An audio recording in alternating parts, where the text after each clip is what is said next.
Welcome inside a windy and soggy Skelly Stadium in Tulsa, Oklahoma. It's WAC football tonight from ESPN Plus. The number 10 Horned Frogs of TCU set to take on the Golden Hurricane of the University of Tulsa. Here's the latest WAC standings up to the minute. TCU a perfect 2-0 in the league, and while Tulsa is 3-4 overall, they're 2-1, and they've won their first two road WAC games for the first time since joining the league. And a very pleasant good evening, everybody. I'm Dave Weekley. So happy to be alongside Harold Muckleroy tonight. Harold, everybody knows about LaDainian Tomlinson. LT is one of the premier college football players in the nation this year, but let's not forget about that Horned Frog defense. It's #1 in the country in total D, tied for #1 in scoring defense. What makes them so good?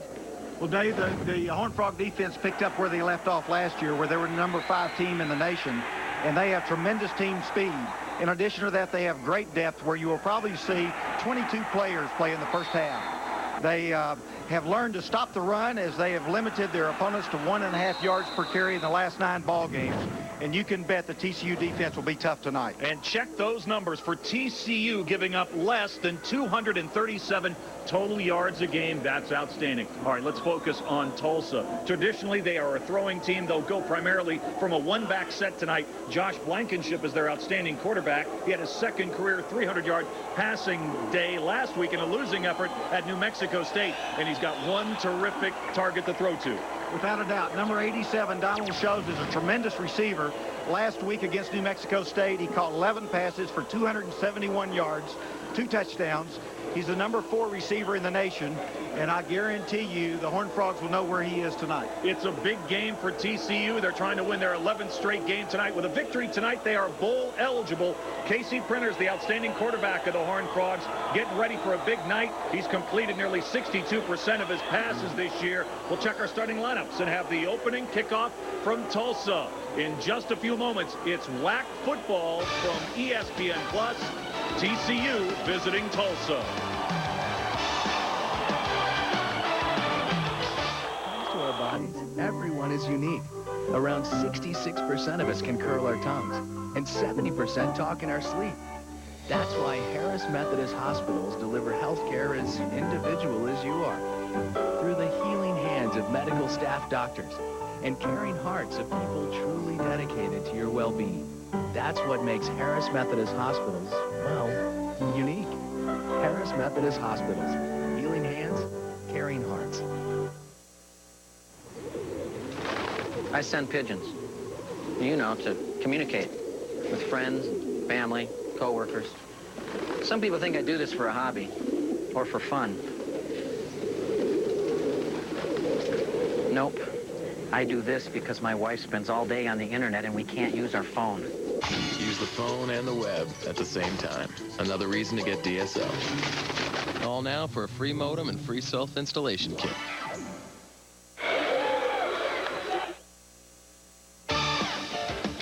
TCU football is brought to you by American Airlines. On American, coach has more class. By Harris Methodist Hospitals, healing hands, caring hearts. Miller Lite, true to Texas. And by your Texas Ford dealers, the #1 selling car and truck in Texas. And welcome back to Tulsa. We've got WAC football tonight. Should be a good game. Dave Weekley, Harold Muckleroy high above the action on a wet, windy, soggy. Harold, do you ever play any games like this back in the day when you were running up and down the field for the Frogs in the early 70s?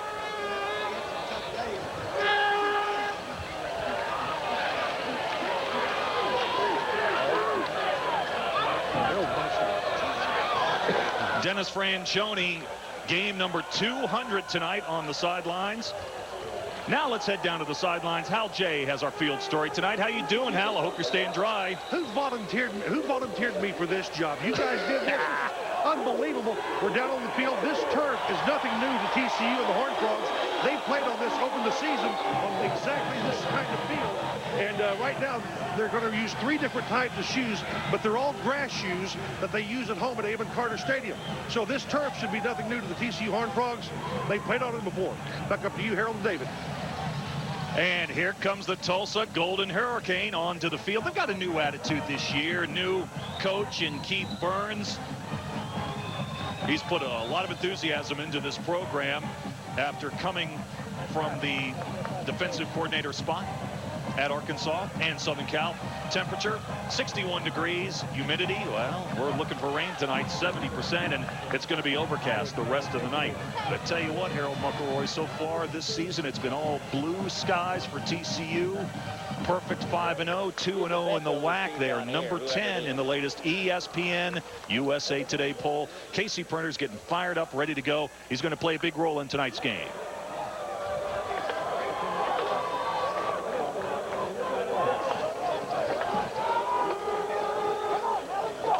Keith Burns is the head coach at Tulsa. He is 3-4.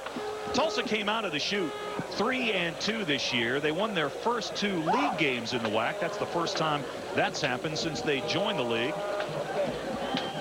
And Hal Jay was talking about it, the different kinds of shoes that the players on the Horned Frogs will be wearing tonight. Printers is going to wear turf shoes. LaDainian Tomlinson and some of the other players, primarily those on the offensive line, will be wearing cleats. We expect to see some terrific special teams tonight. Tulsa leads the nation in punt returns. TCU, for the second consecutive year, leads the nation in kickoff returns.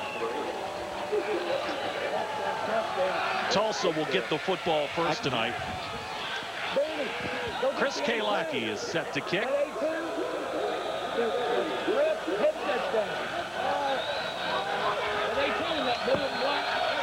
A wet night for football.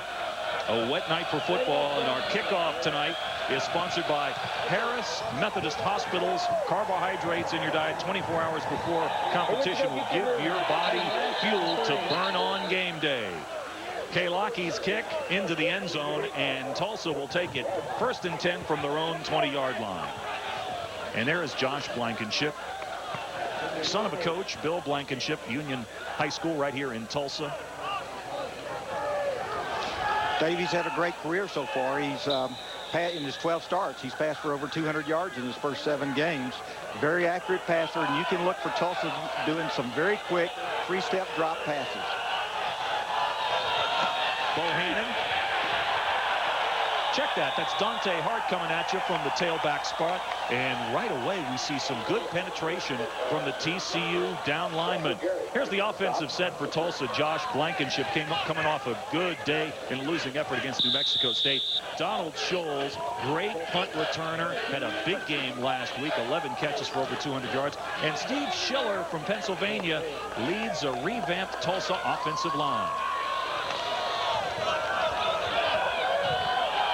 It's 2nd down and 10, no gain, and now Blankenship will go from the shotgun. Setting up the screen. It's a middle screen, and that's Scholes, the first look we get at him. And he really was brought down before he got a chance to get his motor running by Curtis Fuller. And here's a look at the TCU defensive lineup. Aaron Schobel, the Horned Frogs' all-time leader in sacks, will be at 1 defensive end position tonight. Charlie Owens will step in there at the safety position. And here's a look at the Horned Frogs defensive backs.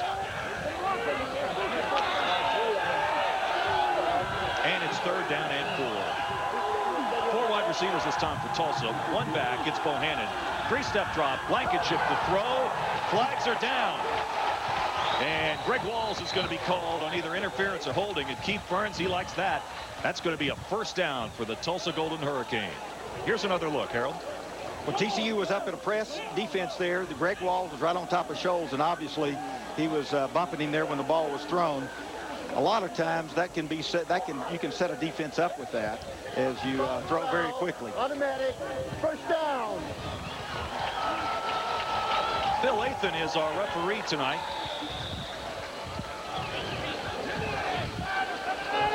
So it's 1st and 10 for Tulsa at their own 34-yard line. We are just underway from Skelly Stadium in Tulsa, Oklahoma. 1 back set this time behind Blankenship. And he'll change the call at the line of scrimmage. Handoff, nowhere to go. Good defense that time. Russell Gary came up from a strong safety spot for TCU to make the hit. Dave. Dave Russell has been suffering from a little calf muscle pull, but he's in there for that stop, and looks like he's healthy for tonight's game. Ken Bohannon that time on the carry for Tulsa. Tulsa really has not run the football very effectively. They're only averaging around 80 yards ground-wise per game, and nothing really is happening that time as Tulsa tries to go off the left side. Sean Worthen, big 95 at the bottom of the pile. One of the best down linemen in the country. The Sporting News before the season said he was one of the 15 best in the nation.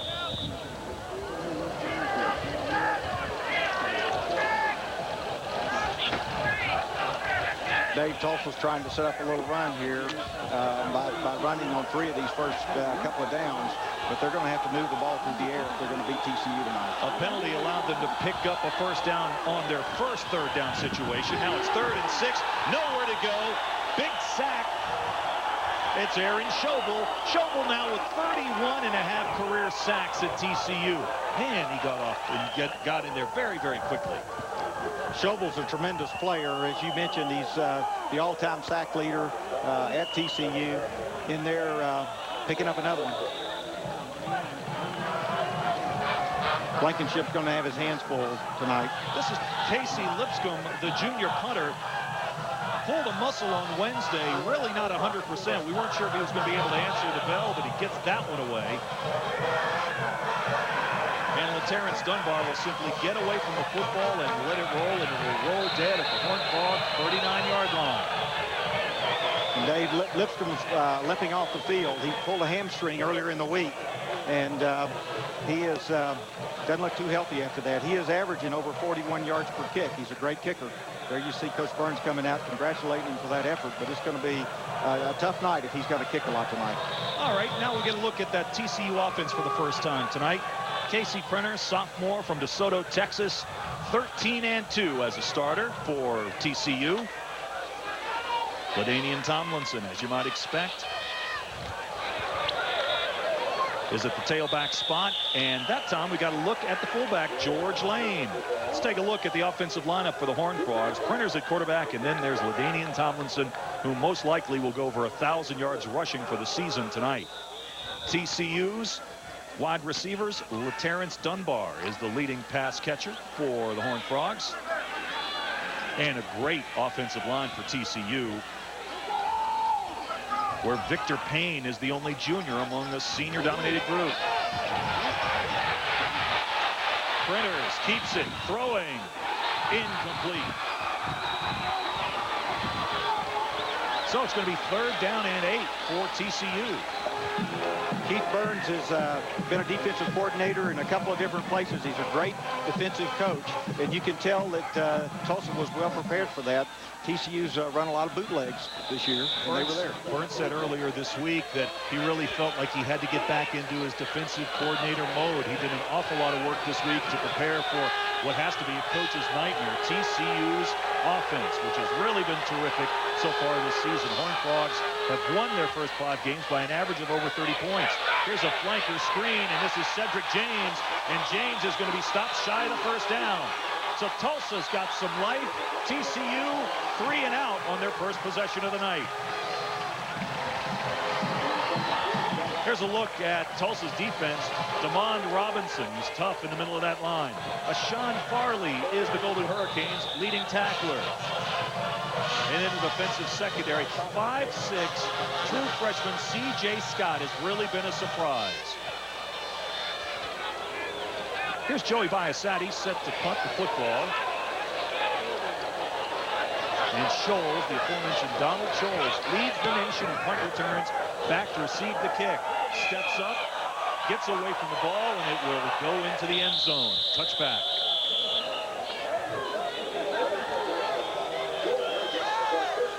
Dave, you can see a little bit of the effect of the field then as Scholes was slipping as he tried to receive that punt.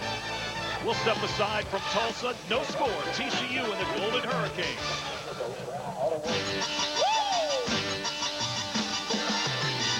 Living here in Texas, making friends each day. Going straight down to the party. Maryland in this big case. Sabora, Texas. Texas. Sabora, Texas. It's life downtown at the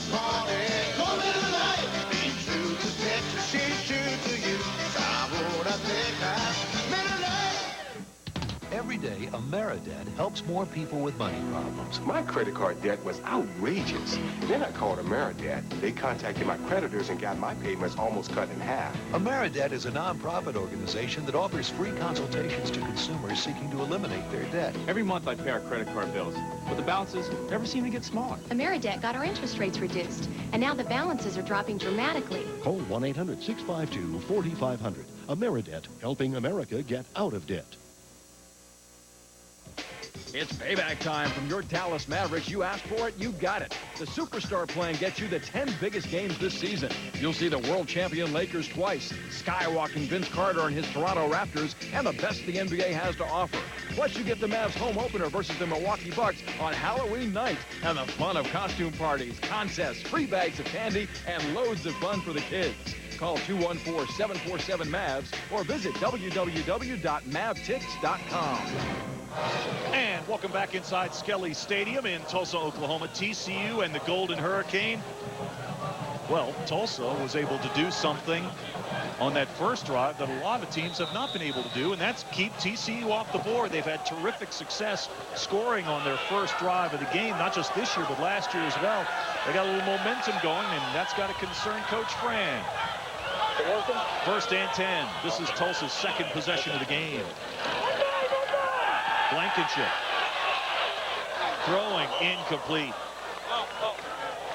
Tried to get that ball to Scholes, threw it behind him, and it's an incomplete pass. It got good penetration that time. It looked like it was a three-step drop, supposed to be a quick hitter, Harold, and he just couldn't get the ball. Well, he couldn't find an open receiver. The Frogs had him well defended. You know, going back to your comment, Dave, about TCU being stopped on that first possession, I believe that's the first time this year that TCU's gone 3 and out in their opening drive. Second down and 10 for the Golden Hurricane. Handoff, and this time for Tulsa, Ken Bohannon. Big Bo with a head of steam, takes it off the left side. Bohannon's a load. He's a load, 234 pounds. He comes in there, and Charlie Owens was up on the stop. But Bohannon is the #2 rusher in the WAC. And although he only has half as many yards as Tomlinson this year, he will be a threat for the Frogs, to the Frogs, as he rushed for 107 yards last year against New Mexico State. Yeah, last week that was a good game in a losing effort. Scored 2 touchdowns in that game, and he rushed for a career best 178 yards earlier this year against Louisiana Tech. And that's a first down, and Bohannon keeps those legs churning across the 30 up to the 32-yard line. Well, Tulsa's showing a lot of spunk here. They've got their 2 best linemen are Steve Whitehour and Kevin Schaefer. They're running at 61 and 72 over there on the left side. They're running right behind them as those Hurricane line opened up a big hole there for Bohannon. So for Tulsa, that is their second first down of the night. And they are in the midst of their second possession. They've moved the football out to just shy of the 33-yard line. Once again, one back set. And they'll try to run again. And Bohannon this time, a good surge up the middle, cracks across the 35 up to the 36-yard line. So far, TCU has been in a base defense. Looks like they're each team's trying to feel the other one out. Surprisingly, Dave, you're seeing Tulsa run the ball a little bit more there, as Coach Burns has taken a little bit different approach in this game and trying to establish some runs to set up the pass. Coach Burns this week tried to sell his team on the fact that, hey, if Tulsa could manage to pull the upset tonight, they would lead ESPN Sports Center. They'd get all kinds of national attention. He tried to sell them on that. How about that? Blitz coming through. Blankenship is down, and that is Austin Chadwick, or check that. That is Chad Baer. Baer coming through, the leading tackler for TCU. Shot through there like a cannon and brought down the Tulsa quarterback. Well, TCU had been in a base defense every play. This time they bring the linebacker. No one picks him up, and Chad Baer's there as soon as Josh Blankenship sets up. I'll tell you what, that former walk-on is really making his presence felt this year for TCU. One of the Horned Frogs' fastest and strongest linebackers. Following the sack, it's 3rd and 12. Tulsa needs their own 43-yard line to keep this drive alive. Good protection for Blankenship, and the pass was intended for Scholes, too tall, incomplete. Fuller had the coverage, and the Golden Hurricane are going to have to punt. TCU that time was rolled up in a man under coverage. They had Walls and Gary up there up front, and Fuller in the back as he was protecting for the deep ball. Well, Lipscomb, you saw him limp off the field just moments ago, is going to give it another shot. Get a 79-yard punt at Rice. He's had 2 blocked this season and nearly had that one blocked. No chance for a return for the Horned Frogs.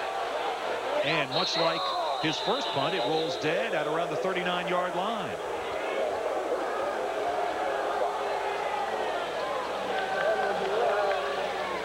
So we'll step away from Tulsa momentarily. We'll be back in just a moment. No score. TCU, TCU, it's such a family-friendly thing to do. Call 257-FROG, TCU, we're your home team. Come join your home team rally out here on Frog Alley, where families go to get their game face on. TCU, a family-friendly thing to do. TCU, we're your home team. Ford F-150. It's the truck more Texans depend on.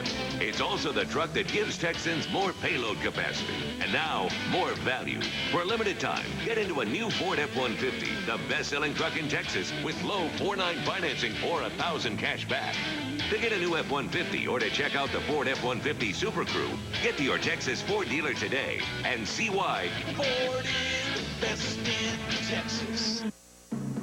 Learning to change the world. Horned Frog. Opportunities. Technology. Business. People are friendly. Education. Student government. Teamwork. Knowledge. Class size. Tradition. Encouragement. Because I like the challenge. E-commerce. Community service. Faculty. Study abroad. Purple. Fort Worth. Leadership. Learning to change the world.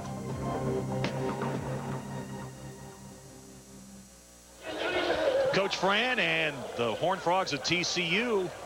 No score. We're halfway home in the first quarter here at Tulsa. This is the 19th meeting in this series. TCU leads it 13-5.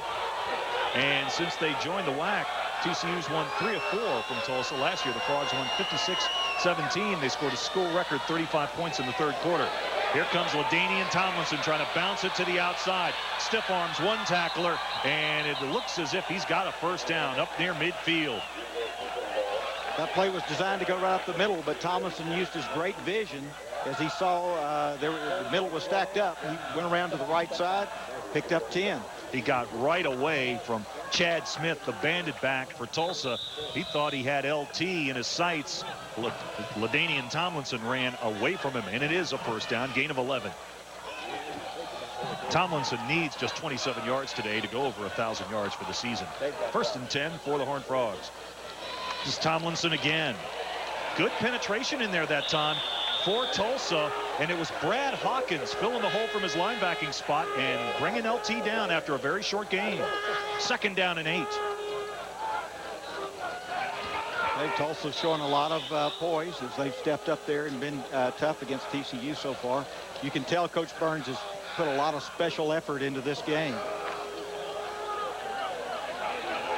Tulsa's lone win against TCU as WAC rivals came back in 1997 as they beat the Horned Frogs 33-22. Dennis Franchione's 4-0 against Tulsa in his career. Outside, knocked out of bounds. That was Cedric James. James got the pass from Printers, and he takes it down into Tulsa territory, and it's a first down. James is a prototypical wide receiver, 6'2", 195 pounds, runs a 4.3 40. He's one of the fastest Frogs. Franchione looks like he's going to try to get him in the game plan tonight and get the ball to Cedric James.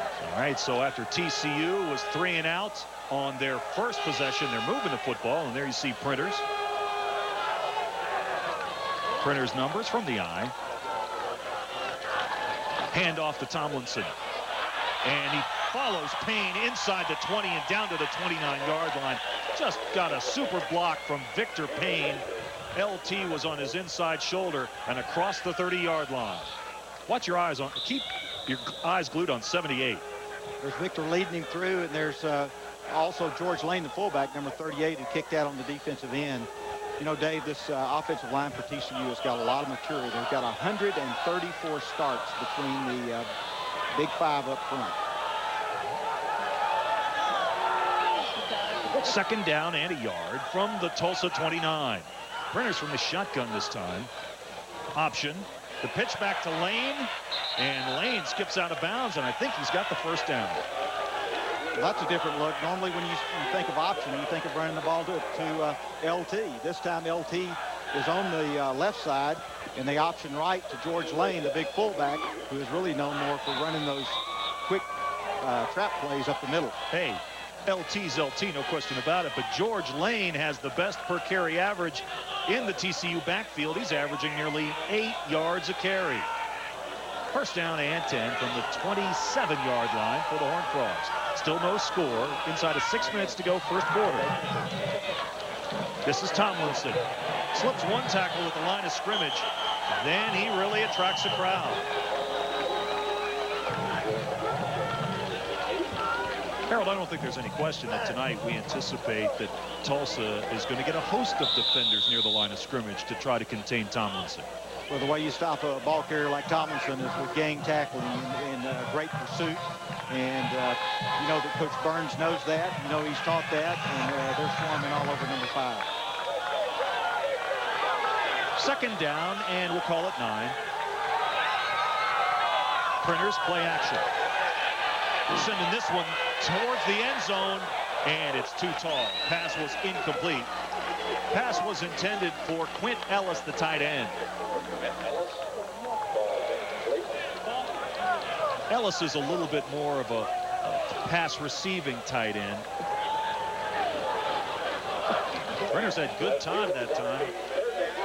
Fine pass pocket. He delivered the football just a little bit too far into the end zone. So here we go. Third down and 9.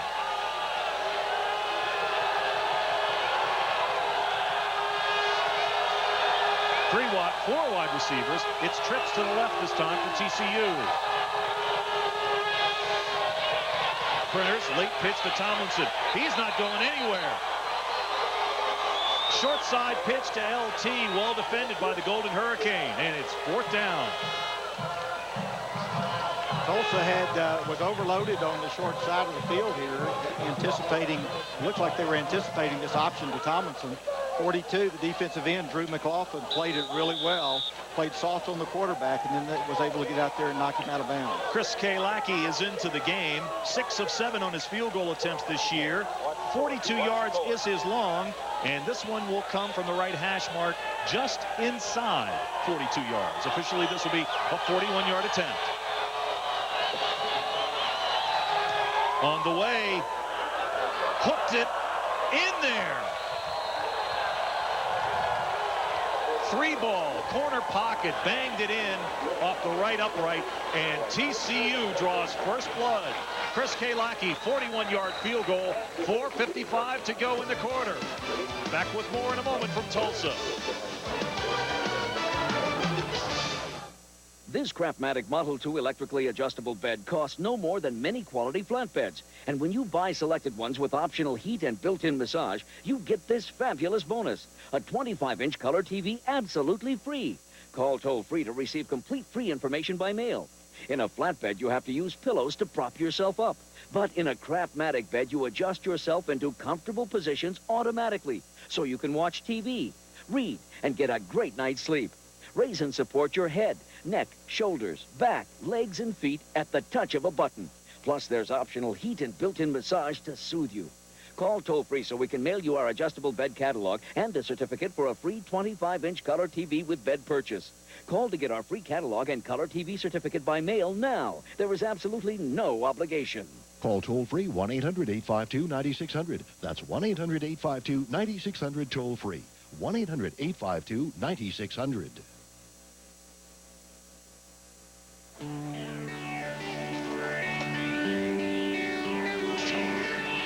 That is so sweet.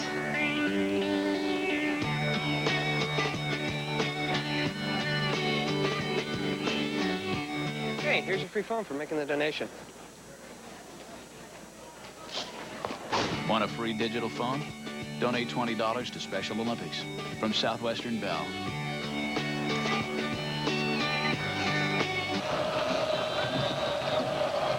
And we are back. TCU, the Horned Frogs, undefeated, ranked 10th in the nation this week. Draw first blood. Chris Kalaki, a 41-yard field goal. And Tulsa set to get the football, and this will be their third possession of the game. Hey, Harold, let's go ahead and take a look at the field goal. Well, Kalaki's had a great year. He was 6 of 7 before this kick, and you see he just slides it right in there off the right upright, and those are the kind of bounces you need. Oh, you got to love that. In the paper, that's going to be right down the middle, man. They all count the same, and there you see Chris smiling. He's pretty happy that it bounced the right way.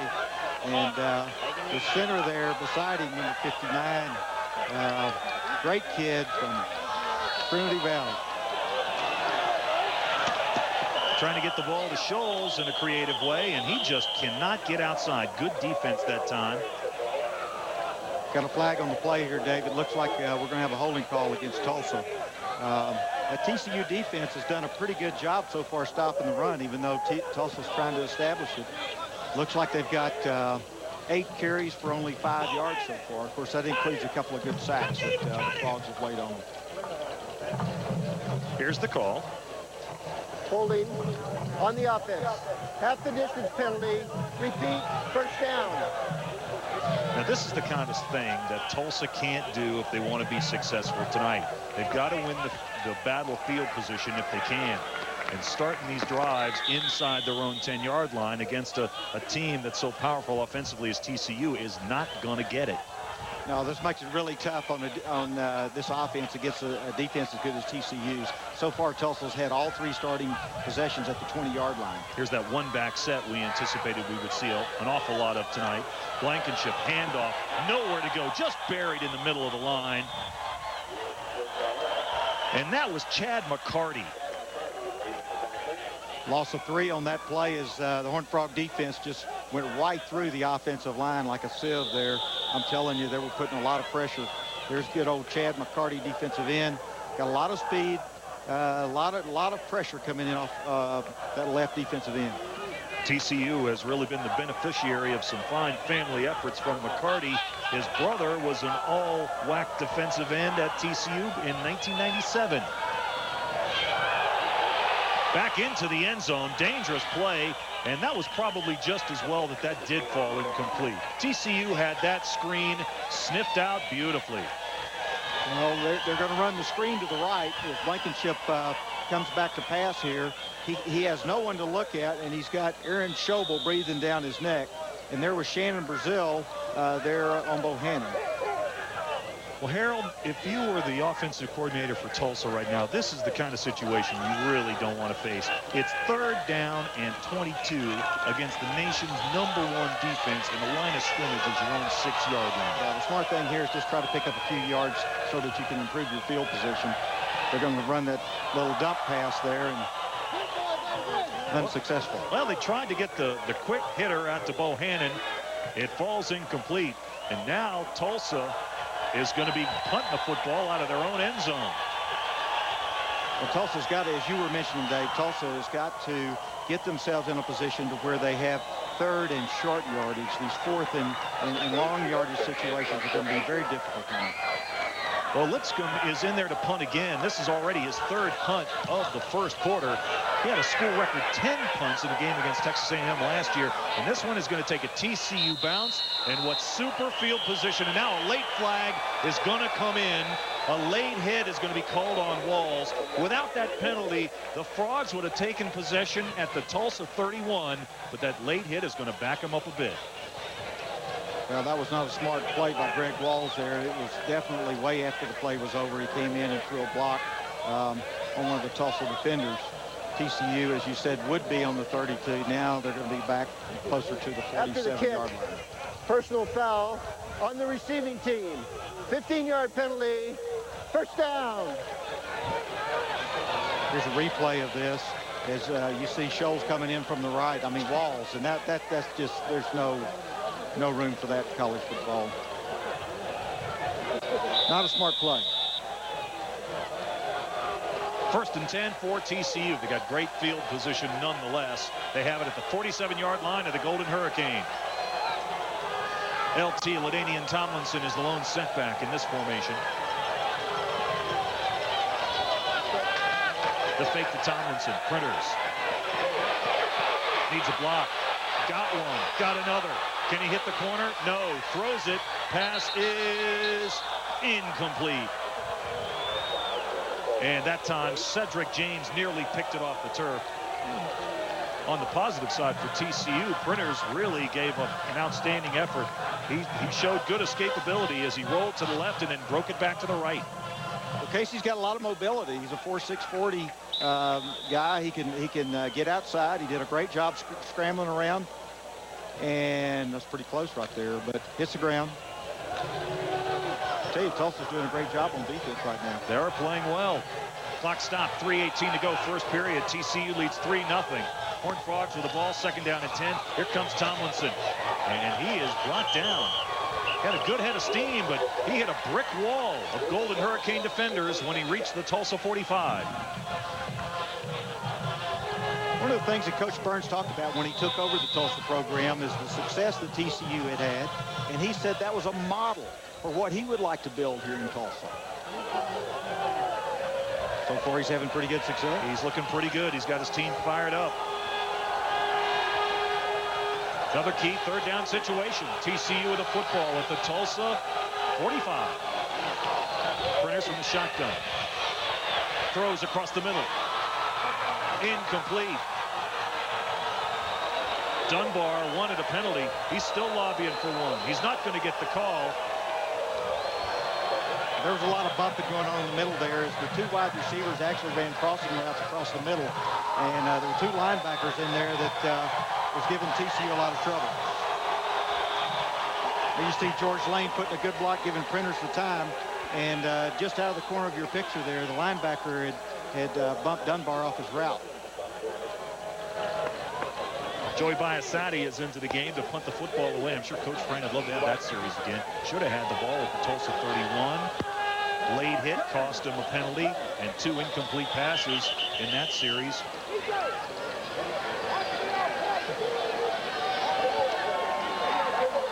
Remains fourth down. 5-yard delay of game penalty. Moves the football back. Gives Joey a little bit more angle to work with inside the 20-yard line. Now, Tulsa had the option to refuse that penalty, but opted not to. Well, this could work out to TCU's benefit. Punting here from the 50, they're punting slightly downwind, and it gives really Biassatti an opportunity to drop it inside the 10-yard line. Biassatti with the kick, and he is aiming for inside the 10-yard line. And nearly stopped there. Walls nearly made a super play, and Biassatti nearly had his 7th punt out inside the 20-yard line, but it slips into the end zone for a touchback, and Tulsa dodges a big bullet there. They keep TCU off the board. They keep the score at 3-0, and the Golden Hurricane have it back. Dave, again, you saw an example of we've got a light drizzle going on here, and as Greg Walls came down and tried to feel that ball, his feet came out from under him. The ball hit him in the chest and then rolled in the end zone. This is the 4th time that Tulsa has started on the 20-yard line. Blankenship under center. There's the handoff right up the middle. And they go to Bohannon, and Bohannon fights his way. Those are tough yards. Gets it to the 23-yard line. He's on the bottom of that pile.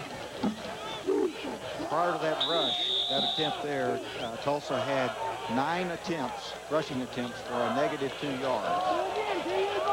By the time Bohannon was finished, he nearly picked up 5 yards that time. Let's go ahead and call it second down and a long 5. We're inside of 2 minutes to go. First period. This is Bohannon again. Had both hands on that football, got across the 25-yard line, and then was rudely tossed back at the 26. It'll be third down and about 4. So Tulsa, not really a running team, trying to establish the run, doing everything they can to do that here in the early going at home. You know, part of the psychology behind this is that TCU's got a high-power offense. And if you can keep them from getting the ball, obviously they can't score. And it could be that Coach Burns feels like in order to keep this game close and give Tulsa a chance to win, he needs to control the clock. Time for a big stop for the TCU defense.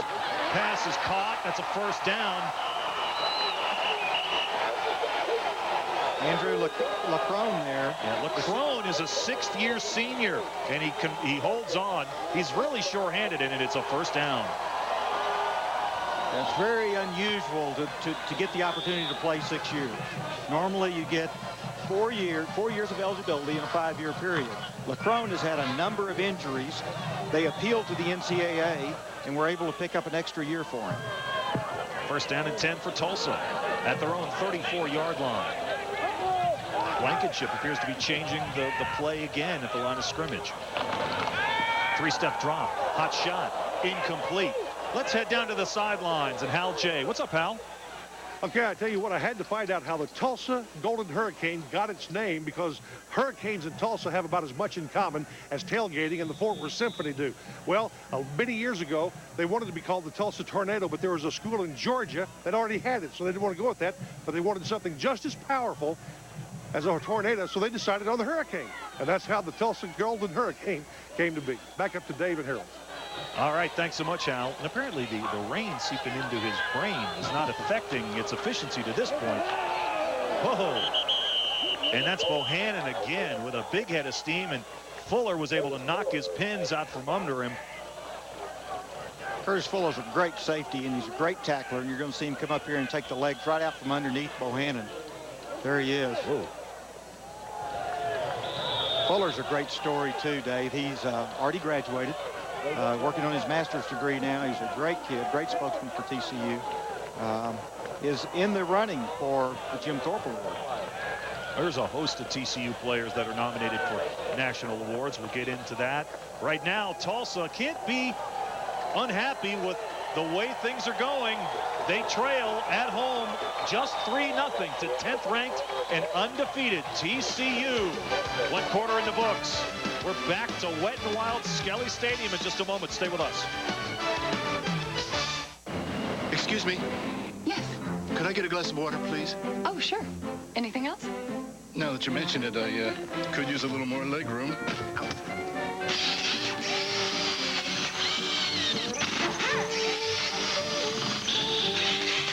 At American Airlines, we're removing coach seats from every plane How's that? to give you what you really want. More room. Good. On American, coach has more class. Excuse me. What's better than ESPN on cable? ESPN on digital cable. When you order digital cable, you can get over 100 extra college football games, 450 college hoops games, MLS soccer action, plus 2 new ESPN channels. ESPN Now to keep you on top of all sports, and ESPN Extra, around-the-clock sports on pay-per-view. ESPN and digital cable. It's a sports fan's dream come true. Call today and get more ESPN than ever before.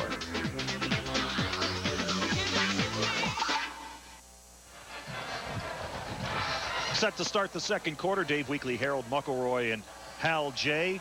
at Scully Stadium here in Tulsa. And it's wet, it's wild, and we've got some terrific WAC football tonight. No touchdowns in the first period, just a TCU 41-yard field goal by Chris Kalaki. And now Tulsa facing 3rd down and a long 5 yards from their own 39-yard line. Direct snap across the 40 up to the 42-yard line. How about that? They went away from Blankenship and went for the snap to their most dangerous player, Scholes. Couldn't pick it up. Well, when you got a racehorse, you want to get the ball to him any way that you can. This time, Scholes is lined up back there in the shotgun, and it's a direct snap. The snap is a little low, and Chad Barrett makes a good play and stops him for about a 1-yard gain.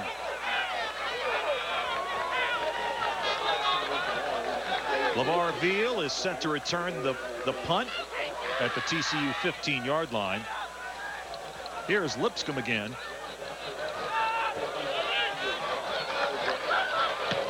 Gets it away in good shape. Really takes a Tulsa roll. Look at this. Inside the 10. All the way down near the 7-yard line. An outstanding punt. Well, Tulsa got a big break on the bounce, and that ball probably rolled for close to 15 yards. That was about a 52-yard punt. has rolled dead there inside the 10-yard line. And TCU, for the first time, is starting in their end of the field in pretty bad field position. TCU averaging 40 points a game, but now with only 3. And LaDainian Tomlinson sitting on 999 rushing yards for the year. Make it 1,000. Takes it out to the 19-yard line. Very close to a first down. LT made the first tackler miss, and then he moved on up the field. Dave, on that carry, as he goes over 1,000 yards, LaDainian Tomlinson becomes the first rusher in TCU history to have 2 1,000-yard rushing performances in his career. Great blocking up front, great running ability by Tomlinson as he sidesteps a number of defenders. Tomlinson averaging 195 yards per game. He leads the nation in individual scoring at 14.4 yards a game. And there he goes again across the 25-yard line up near the 26. Tomlinson also leads the nation in total all-purpose yards, almost 200 yards a game. Well, he's a great running back, obviously, in the running for the Heisman Trophy. TCU's come out in a different formation with 2 tight ends, 1 back, a little bit different than what we've seen primarily, which has been a 2-back set. And so Franchione is looking for some new success. Second down and 4. Ball at the 26-yard line. TCU with the ball and a 3-0 lead. Here comes Tomlinson.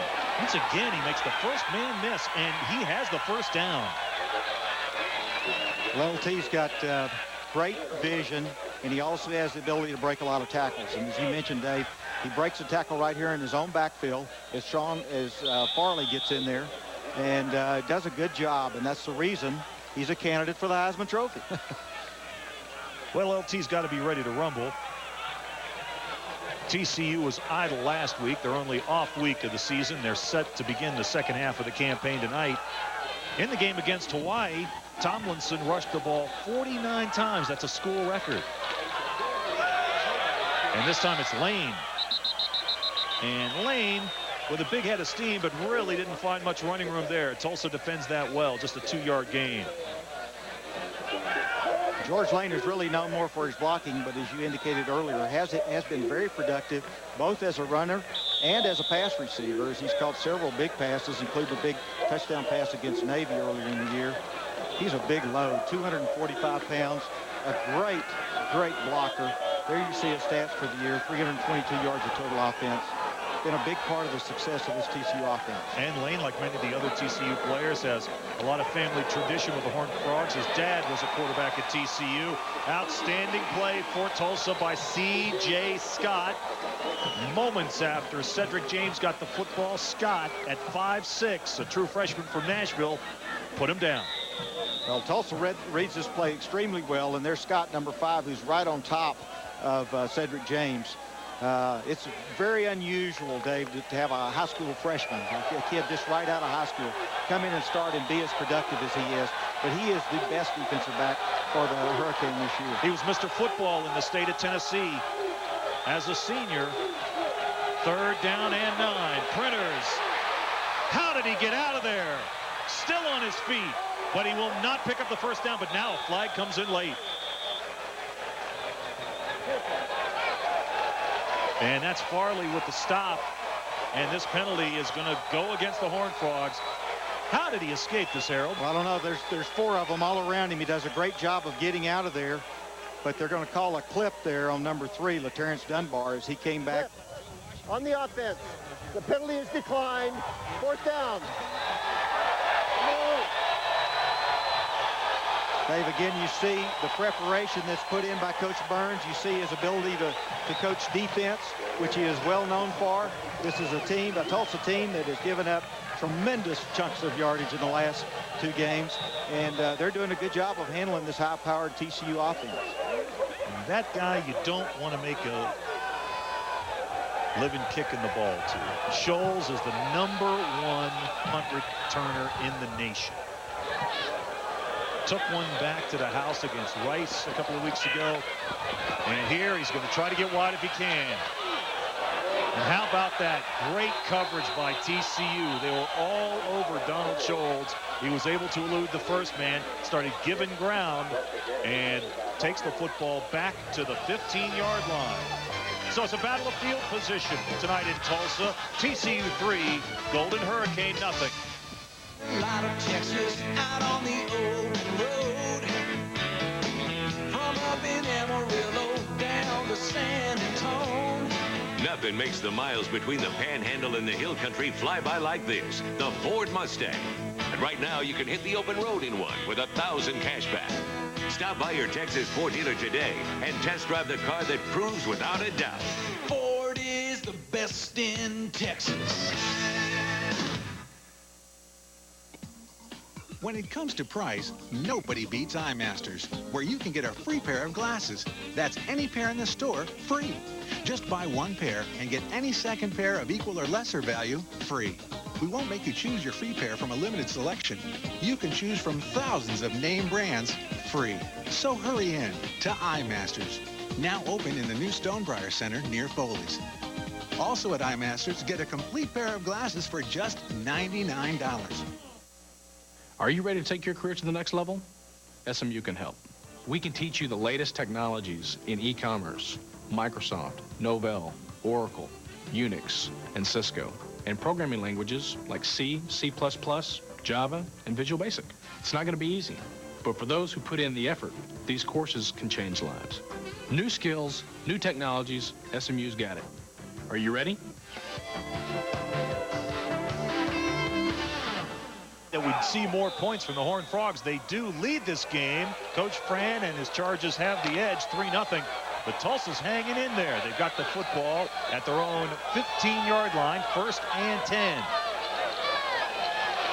Blankenship back to pass on 1st down, avoids one tackler, sends this one down the field, and it is caught. Caught by Scholes. He's got it, a big gainer. Coach Burns has talked about Scholes many times and said that he makes a fabulous play almost every practice. This time, TCU comes with Russell Gary on the blitz and brings Scholes one-on-one across the middle. Greg Walls trails him there a little bit. A perfect pass. Josh Blankenship did a great job avoiding the sack there and a great throw. Scholes is 1st in the WAC and 4th in the nation in receiving yards at over 106 yards a game. And he's also 2nd in the league and 12th in the nation in receptions per game, 6.5 per contest. And now we've got a timeout down on the field. Tulsa hit a big play. Now they're going to call a timeout. We'll be back with more in just a moment. Golden Hurricane on the move, but TCU leads 3-0. When it comes to our bodies, everyone is unique. Around 66% of us can curl our tongues, and 70% talk in our sleep. That's why Harris Methodist Hospitals deliver health care as individual as you are, through the healing hands of medical staff doctors and caring hearts of people truly dedicated to your well-being. That's what makes Harris Methodist Hospitals, well, unique. Harris Methodist Hospitals, healing hands, caring hearts. Williams is teaming up with the Western Athletic Conference to bring you the 2001 Williams WAC basketball tournament. All 9 WAC schools will bring their men's and women's teams to Tulsa March 6th through the 10th for 16 exciting games in 5 action-packed days. WAC basketball teams are some of the nation's best, so don't miss your chance to see them all at the 2001 Williams WAC basketball tournament. Call your school's athletic ticket office for tickets. It's the biggest release of the year, and it's coming for you. Your heart will beat uncontrollably. The anticipation may drive you mad. So grab for your knife and cut into one of IHOP's mouth-watering sandwiches, like the Philly cheesesteak or the delicious double BLT. Incredible sandwiches at IHOP. Go anywhere else, and you will pay. Another Anytime's a Good Time for IHOP release. TCU head coach Dennis Franchione sees the Golden Hurricane at Tulsa in Horned Frog territory for the first time tonight. They've got it 1st and 10 at the TCU 48 following a big hitter from Blankenship to Scholes.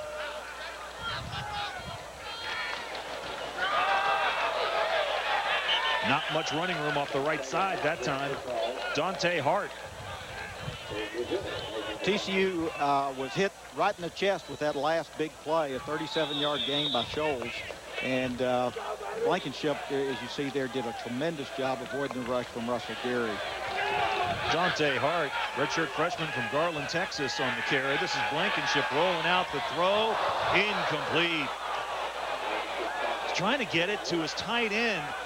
Tulsa's tight end, Jared Roach, redshirt freshman, and has really been an effective pass receiver for Blankenship. But right there, he dropped one. Well, Roach is there. Bootleg action. Tulsa went on a quick snap here, and Roach is wide open, but it just goes right off his hands. Blankenship, sophomore from right here in Tulsa, Union High School, ranked 36th in the nation in passing, 44th in total offense. Just in a year and a half as a starter, he's already in the top 10 all-time in passing yards at Tulsa. And it looked like Schobel got a little bit of a quick start off the edge. It's going to cost TCU 5, most likely. Or was he drawn off? Well, he thinks he's drawn off. Offside on the defense. I think the officials thought otherwise. Blankenship is down. Well, this could be a tough break for Tulsa. Blankenship's had a great career and has been doing really well this year.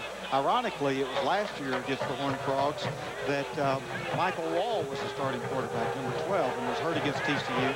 Here's a replay as you see Schobel get in there, and that left leg is pinned down underneath Blankenship. And you kind of wonder on this artificial surface sometimes if that doesn't cause part of the problem.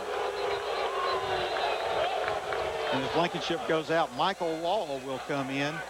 And as I was saying, Dave, the ironic thing about that, Michael Wall was the starter again last year and was hurt in the TCU game in the first quarter.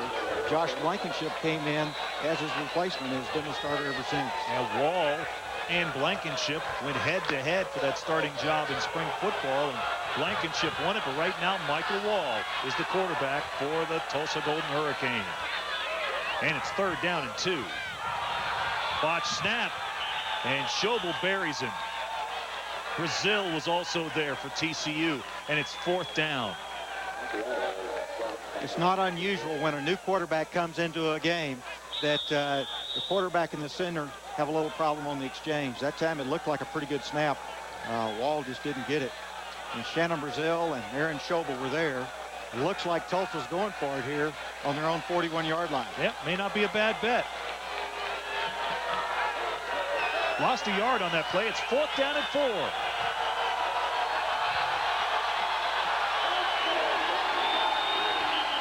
And Tulsa's going to burn their 2nd of 3 timeouts.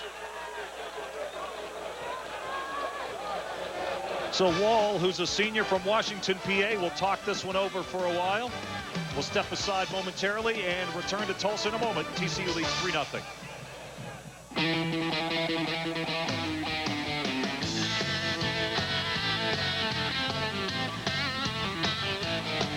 When we get together, there's a thing we do in the heart of Texas, and it's always true. Like the Miller Lite, like the friends we make. When it's real, you can feel what you just can't fake. With a cold Miller Lite calling out to you, be true to Texas, she's true to you. Excuse me. Yes. Could I get a glass of water, please? Oh, sure. Anything else? Now that you mention it, I could use a little more leg room.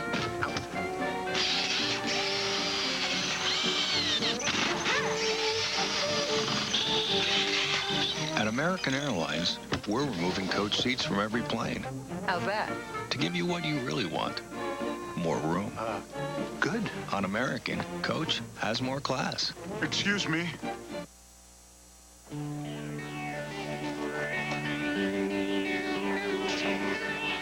That is so sweet.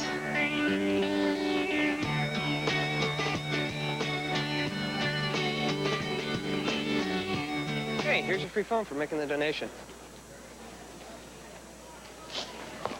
Want a free digital phone? Donate $20 to Special Olympics. From Southwestern Bell. And following the timeout, Tulsa has decided not to go on 4th down. They're punting instead. And Lipscomb with a good effort, and it's going to go out of bounds at the 6-yard line.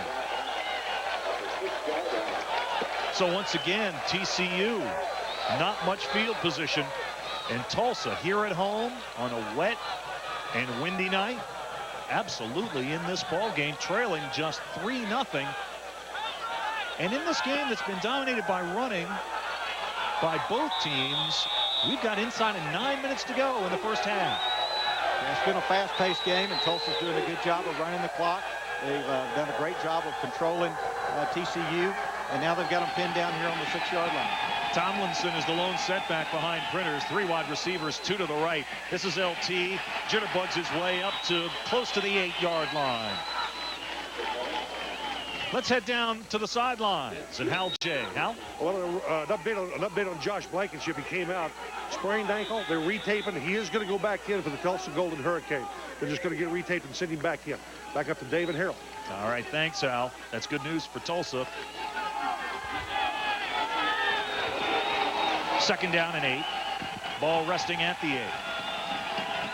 A Chris Kalaki 41-yard field goal in the first period, the only score in tonight's game. Here comes Tomlinson. Good penetration once again by Tulsa. And for Tulsa, Jeff Hewitt, the nose guard, wrote him down. This Tulsa defense is doing a great job adjusting to the what they've been doing last week. I don't know where the big changes have been so far, but I guarantee you they are putting a lot of pressure. Number 93 loops around the outside. There he is. Put the big hit on LT. They're stunning up front. Big play right now. 3rd down and 6. The line of scrimmage is the TCU 10. Tulsa fired up. Came into this game ranked just 111th against the rush. And the whistle blows. And we'll have to sort this out. Take a snap. Full start. On the offense. 5-yard penalty. Still 3rd down. And move the football back near the 5-yard line. Not getting any easier for TCU.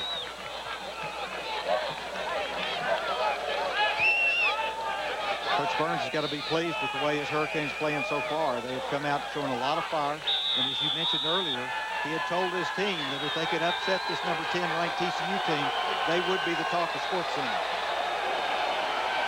So now it's 3rd down and 11. 3rd down conversions. TCU looking to convert their first of the night. Play action. This is Printers from his own end zone. Sending this one long. And just out of the reach of his intended receiver, LaTerrence Dunbar. And TCU's fans come to their feet as one. Their Golden Hurricane. The defense getting it done. Here's Printers. He's going to go deep. He fakes to Tomlinson. And he's going deep for LaTerrence Dunbar, and this was almost a great catch as it's just barely out of his reach. So TCU is going to have to punt the football from their own end zone. And the ever-dangerous Donald Scholes, the nation's leading punt returner, is waiting in Horned Frog territory at the 45.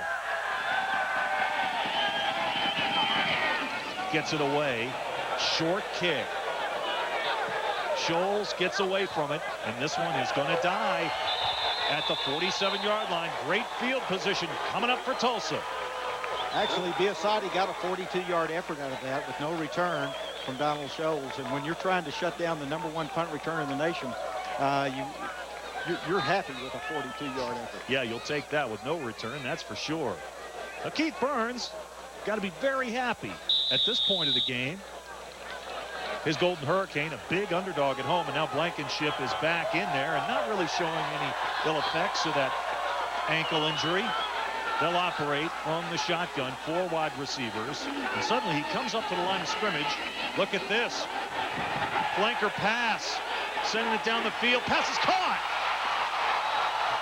It's Scholes, and Scholes has it at the TCU 22. That was a lateral to the wideout, who was actually the second-team quarterback, Michael Wall. Here's you see he's going to lateral over to his left. There's Michael Wall, number 12. He takes it and throws back to Scholes. What a great play. You know, I think earlier in the drive, after the previous punt, they tried to run this play when they called that timeout, because I saw both Walls and Blankenship with the pass out there. And the pass is completed to the 18-yard line.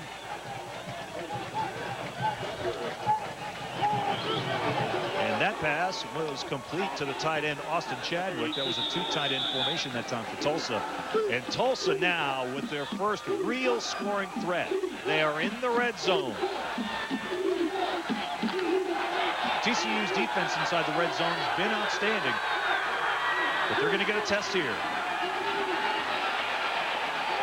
Across the 15 to the 14-yard line. Tulsa's trying to get TCU off balance. They went on a very quick snap then. Just as they came up to the line of scrimmage, they came up there very quickly. Handoff here to Dante Hart, the freshman from Garland. And he's driving out the middle there. And it's going to be a short yardage situation, about 3rd and 2 for Tulsa. Blankenship has got them going. Clock running, 5.5 minutes to go, first half. TCU leading for the moment, 3-0, with the Golden Hurricane driving. Another rush near the 12-yard line, very close to a first down. It's Hart, the freshman, again. You know, Hart, his best game this year was a 56-yard rushing effort with a touchdown against Rice. It is a first down, but he really has not been a factor. He's rushed for just 14 combined yards in his last 4 games. But tonight, he's fired up with undefeated and 10th-ranked TCU in town. Well, Hart's a great running back. He played on the state championship team for Garland last year. And I'm sure Coach Burns is thinking that he'd like to get after this TCU team. Pitch. This is Hart inside the 5. Out of bounds on the 3. Yeah, stepped out just shy of the goal line. And right now, Dante Hart is feeling it. Tulsa's going with the speed with Dante Hart in the backfield, much faster than Bohannon. And here he comes. You'll see him step out right here on the 3-yard line. There it is, right there.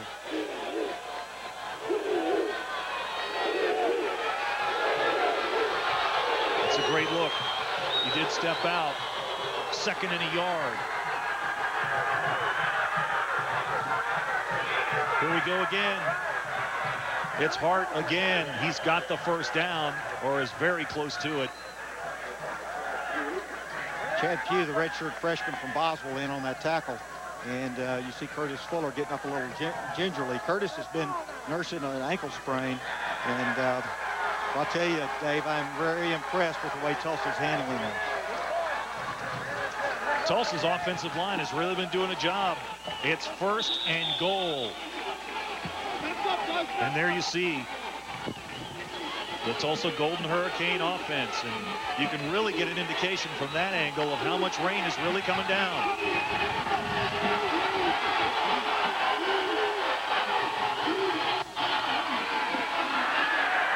Nice defense that time for TCU. Firing through there was Curtis Fuller. He went low on the ball carrier Hart. He got a flag.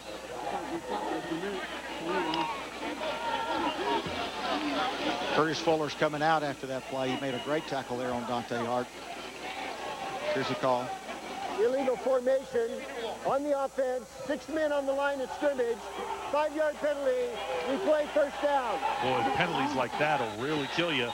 But you know that the TCU defensive coordinator, Gary Patterson, getting a little reprieve there, moving back 5 yards. The TCU defense has been outstanding this year. They've only given up 6 touchdowns in the first 5 ball games. And they've held their opponents in the red zone. And we talk about the red zone. That's plays inside the 20-yard line. The opponents have only scored 4 times in 7 possessions. So it's 1st and goal from the 7. Blankenship changing the play. Quick throw, incomplete. Tried to lay it out there for Scholes. And Donald Scholes couldn't get to it.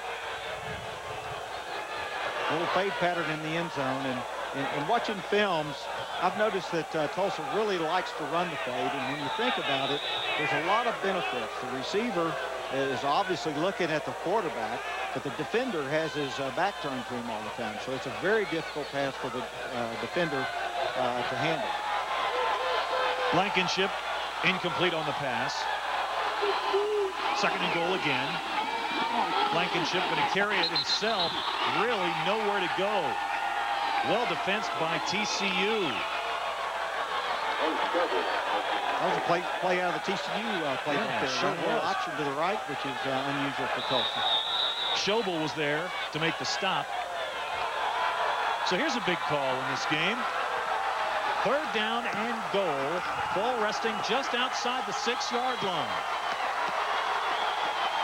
A Chris Kalaki 41-yard field goal in the first period, still the only score in this game. Blankenship. Protection is good. Locks it to the end zone. The pass is intercepted. LeVar Beal has had a tremendous career against Tulsa. And here's another one.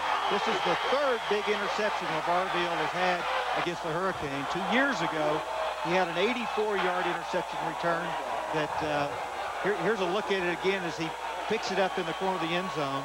As they're running a crossing route. What a great catch there by Beal. Big-time players make big-time plays, and TCU dodges a huge bullet, and they continue to lead 3-0.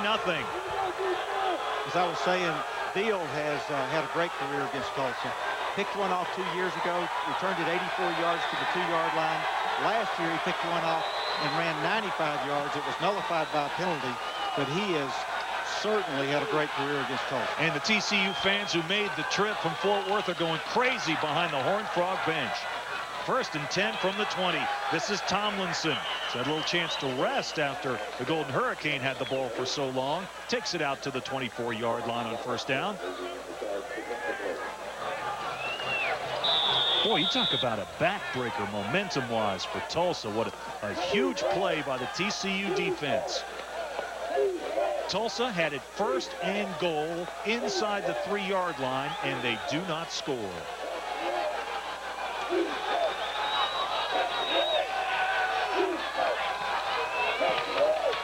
Second and a short 7. And finally, Critters sees the play clock about to expire, and they will give him the timeout. That was close, very close. Well, Critters was a little confused, looking for a checkoff, couldn't figure out what play he wanted to call. Did the right thing, called the timeout. So far, this Tulsa defense has done a great job. They've contained Tomlinson, which was what their goal was at the beginning of the game. So far, LT has 12 carries for 55 yards, which is not bad, a little over 4.5 yards per carry. But, you know, when you're LT, if you can hold him to 55 yards in a quarter and a half, I think you'd be pretty pleased if you're the defensive coordinator. No question about it. I mean, the fact that Tomlinson rushed for 120 yards at Navy was seen as a bit of a victory for the midshipmen. But right now, Tulsa's getting it done, and they're winning the battle at the line of scrimmage. They have the TCU line confused right now. They're doing a good job switching up their defenses. Tulsa moves around a lot up front, particularly that last play. The entire line was shifting just before Printers went under center, and I think confused Printers a little bit. Damon Robinson, Chris Odom, Sam Rayburn, Drew McLaughlin, all those guys doing a good job up front for Tulsa. Second down and 7. 2.5 minutes to go in the first half. Printers whirlybird. One fake into the open. And he's finally brought down near midfield. And Printers, if he had been able to get away from Harold Burgess, the free safety, he would have taken that all the way for a touchdown. Well, Printers is really a good option runner. Here as he sprints out, everyone's going for LT. Printers just takes it right up the gut. There is not a defender in sight until Burgess comes over. A big game for TCU. First and 10. Ball just outside the TCU 48. This is Tomlinson. Tomlinson into Golden Hurricane territory. Is that ball loose? Tulsa thinks it is. calling it down. This is a tremendous run from Tomlinson, as you see him just bouncing back and forth, weaving between the line. Great job. The ball comes out as he hits the ground. Correct call there by the official, by the umpire. Second down, a short 3. Clock running. Down to a minute 45 to go before halftime. Printers keeping. Down to the 36-yard line. Now that is a fumble. Ball's loose. Golden Hurricane. They've got it.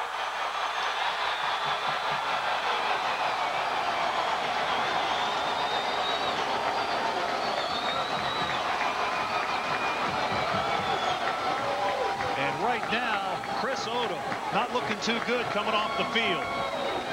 He's holding that arm. A lot of times that looks like a shoulder injury, but what a great play there by the Tulsa defense. They are taking Tomlinson out of the play. They come all the way across. There's a defender right in his face back there, as you see, number 22. Printers makes a very powerful move, but loses the ball as he goes down. And Odom hurts his shoulder there as he recovers that ball. So the two teams exchange turnovers, and with 97 seconds left in the first half, it's still 3-0. Scholes gets the pass from Blankenship, and he draws a crowd. A trio of TCU tacklers finally bring him down.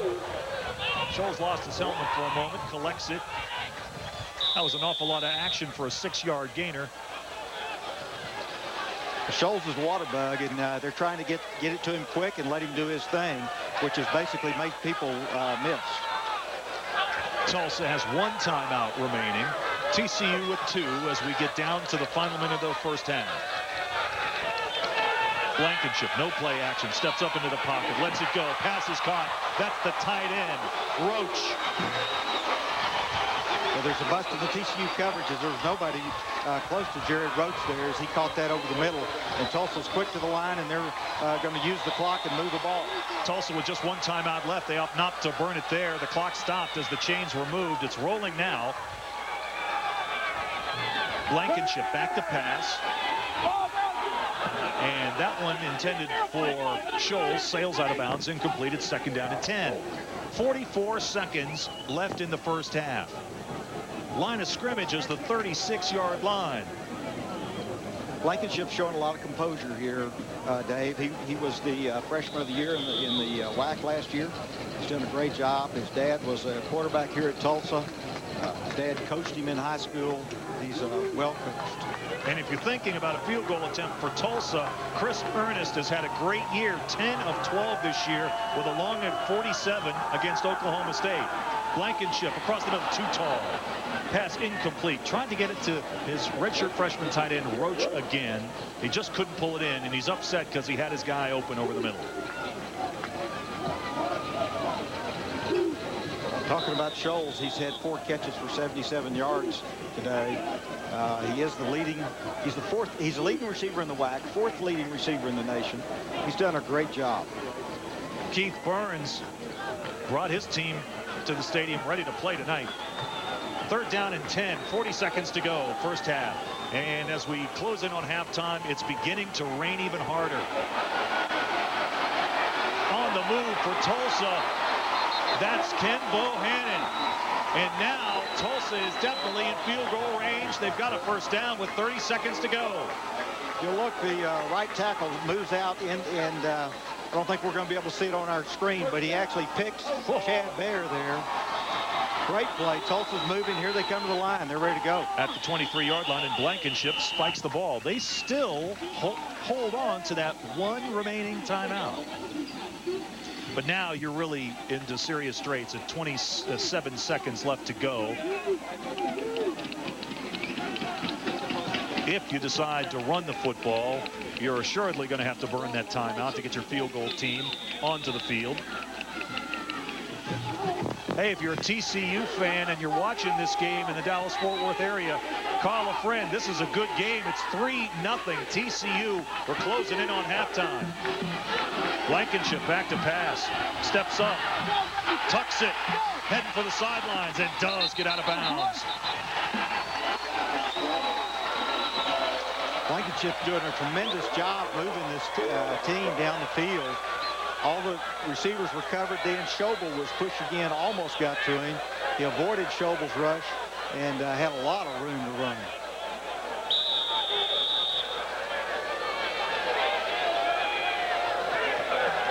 So the ball is resting at the 14-yard line. 19 seconds to go. It's third down and less than a yard. 4 wide receivers. Trips left for Blankenship and the Tulsa Golden Hurricane. Nearly lost it. Will tuck it and pick up the first down. So the chains will move. And it looks like Tulsa going to keep holding on to that timeout. They're going to try to run off another play. And they spike it with 12 seconds to go.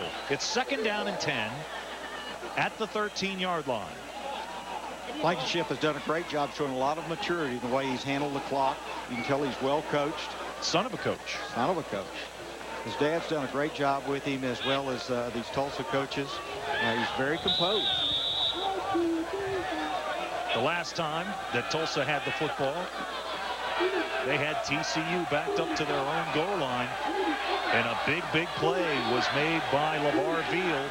Picked off a Blankenship pass in the end zone to end the threat. But here's Tulsa knocking on the door again.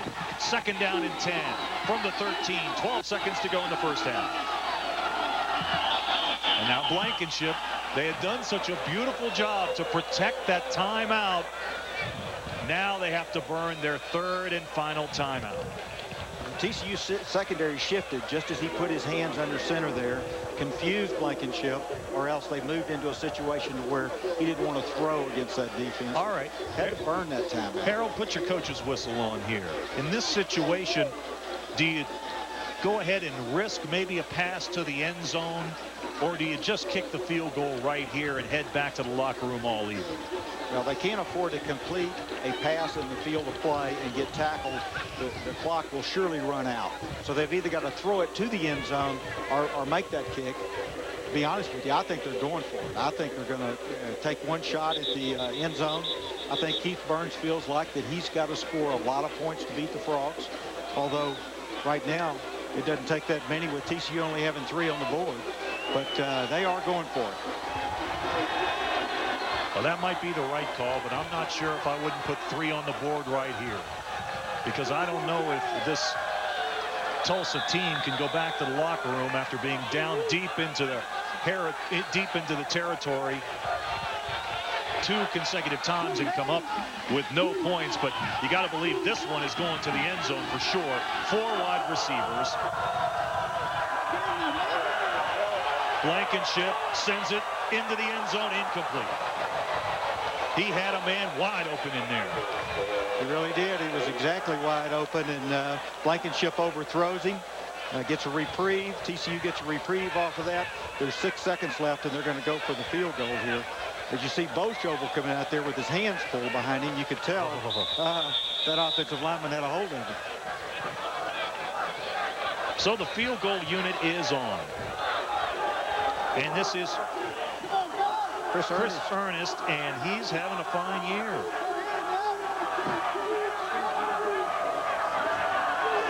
Snap, the hold is good, the kick is up, and the kick is good. And Tulsa ties the game at 3 with 2 seconds left in the first half.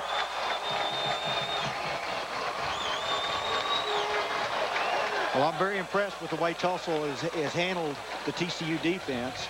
They've moved right down the field. Josh Blankenship has used great field management, great clock management. Donald Scholes has done a good job of getting open. And if it wasn't for a couple of overthrown passes, TCU would really be in trouble. These fans don't even know it's raining. Yeah. 2 seconds to go in the first half. And there's a look at the field goal, up and good. You know, Ernest has got an interesting story. In '99, he was only 3 of 9 field goals. And this year, he hit his first 10 in a row. Yeah, and going into this year, from 40 and beyond, he was 0 for 4. But in that category this year, he's 4 for 5, so he's really turned it up a notch. Now, you must anticipate that a squib kick is going to be coming here. Nope, going to kick it deep. and into the end zone. So TCU will get one more snap. And this has got to be the first time this year, Harold, that an opposing team has carried the momentum into halftime against the Horned Frogs. Without question. Casey Printers has got a lot of work on his hands.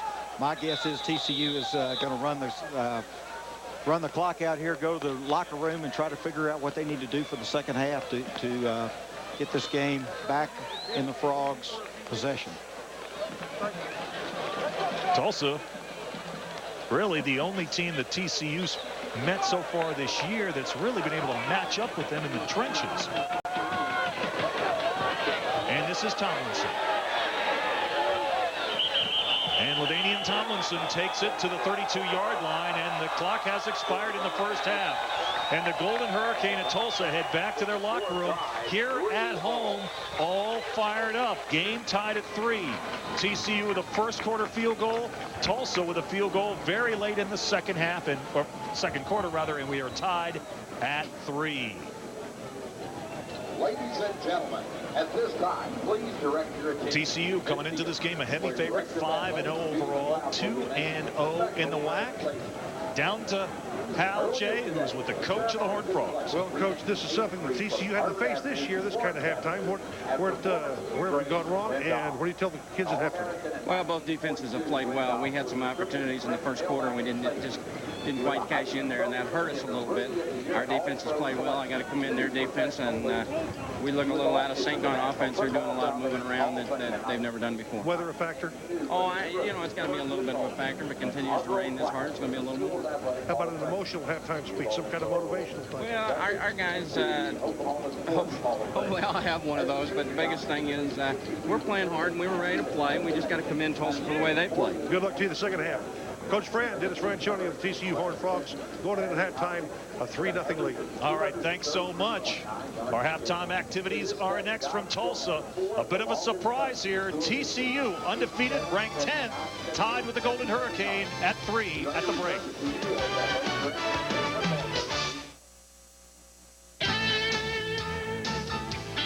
Ford F-150. It's the truck more Texans depend on.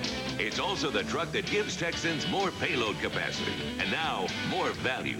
For a limited time, get into a new Ford F-150, the best-selling truck in Texas, with low 4.9 financing or $1,000 cash back. To get a new F-150 or to check out the Ford F-150 Super Crew, get to your Texas Ford dealer today and see why Ford is the best in Texas. Do you, TCU? Do you, TCU? It's such a family-friendly thing to do. Call 257 from Do you, TCU? We're your home team. Come join your home team rally out here on Frog Alley, where families go to get their game face on. Do you, TCU? A family-friendly thing to do. Do you, TCU? We're your home team. Get your hands up! Get your hands up! Thank you, Detroit! We love you! Detroit was last night. Want to get away? Now you can. Southwest has your ticket to freedom with Southwest Airlines fares that begin at $44. You are now free to move about the country. It's payback time from your Dallas Mavericks. You asked for it, you got it. The Superstar Plan gets you the 10 biggest games this season. You'll see the world champion Lakers twice, skywalking Vince Carter and his Toronto Raptors, and the best the NBA has to offer. Plus, you get the Mavs home opener versus the Milwaukee Bucks on Halloween night, and the fun of costume parties, contests, free bags of candy, and loads of fun for the kids. Call 214-747-MAVS or visit www.mavtix.com. Tied at 3, it's halftime. WAC football tonight from ESPN Plus. 10th ranked, undefeated TCU, the Horned Frogs, getting their money's worth and more from the Tulsa Golden Hurricane tonight. Dave Weekly, Harold Muckelroy here at halftime. And Harold, this has turned out to be a great game, a defensive-minded game in the rain. Well, it's a much different game than we anticipated at kickoff. But the weather is playing a factor in this game. As you'll notice, the majority of the plays have been in the south end zone as there is a good breeze coming out of the north. It is raining, but you got to hand it to the Hurricane. I tell you, Keith Burns has done an outstanding job preparing this team for TCU, and they have played inspired football. LaDainian Tomlinson is a legitimate Heisman Trophy candidate. He's gone over 1,000 yards rushing in this season. Tonight he went over the 1,000-yard mark, but Tulsa, the Golden Hurricane, ranked 111th against the rush coming into this game, really has handled LT and the TCU offense in general. What are they doing that's working so well? Well, they've done a tremendous job of confusing the TCU offensive line. There's been at least one defender free on every play. They're hitting LT at the line of scrimmage. He's avoided a couple of those and picked up some nice yards. But they're doing a tremendous job on that defense. All right, we'll have much more from Tulsa in just a moment. It's halftime. It's a ball game. TCU 3, Tulsa 3.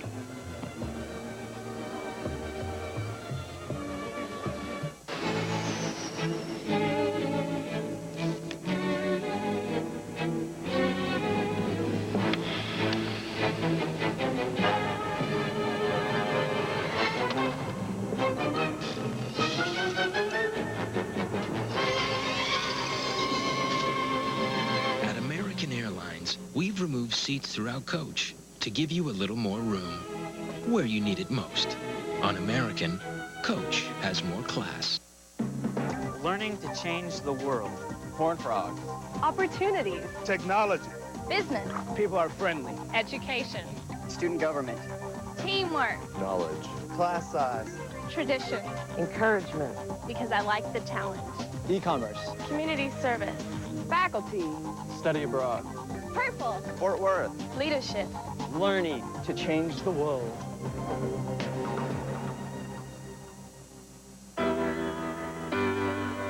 What will I be like a year from now? How much will I grow? How strong will I be in 5 years? In 10 years? Where does my future start?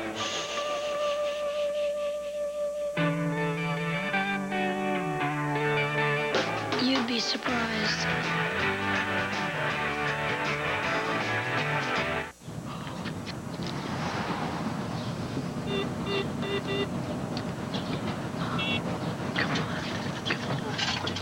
$20. Oh.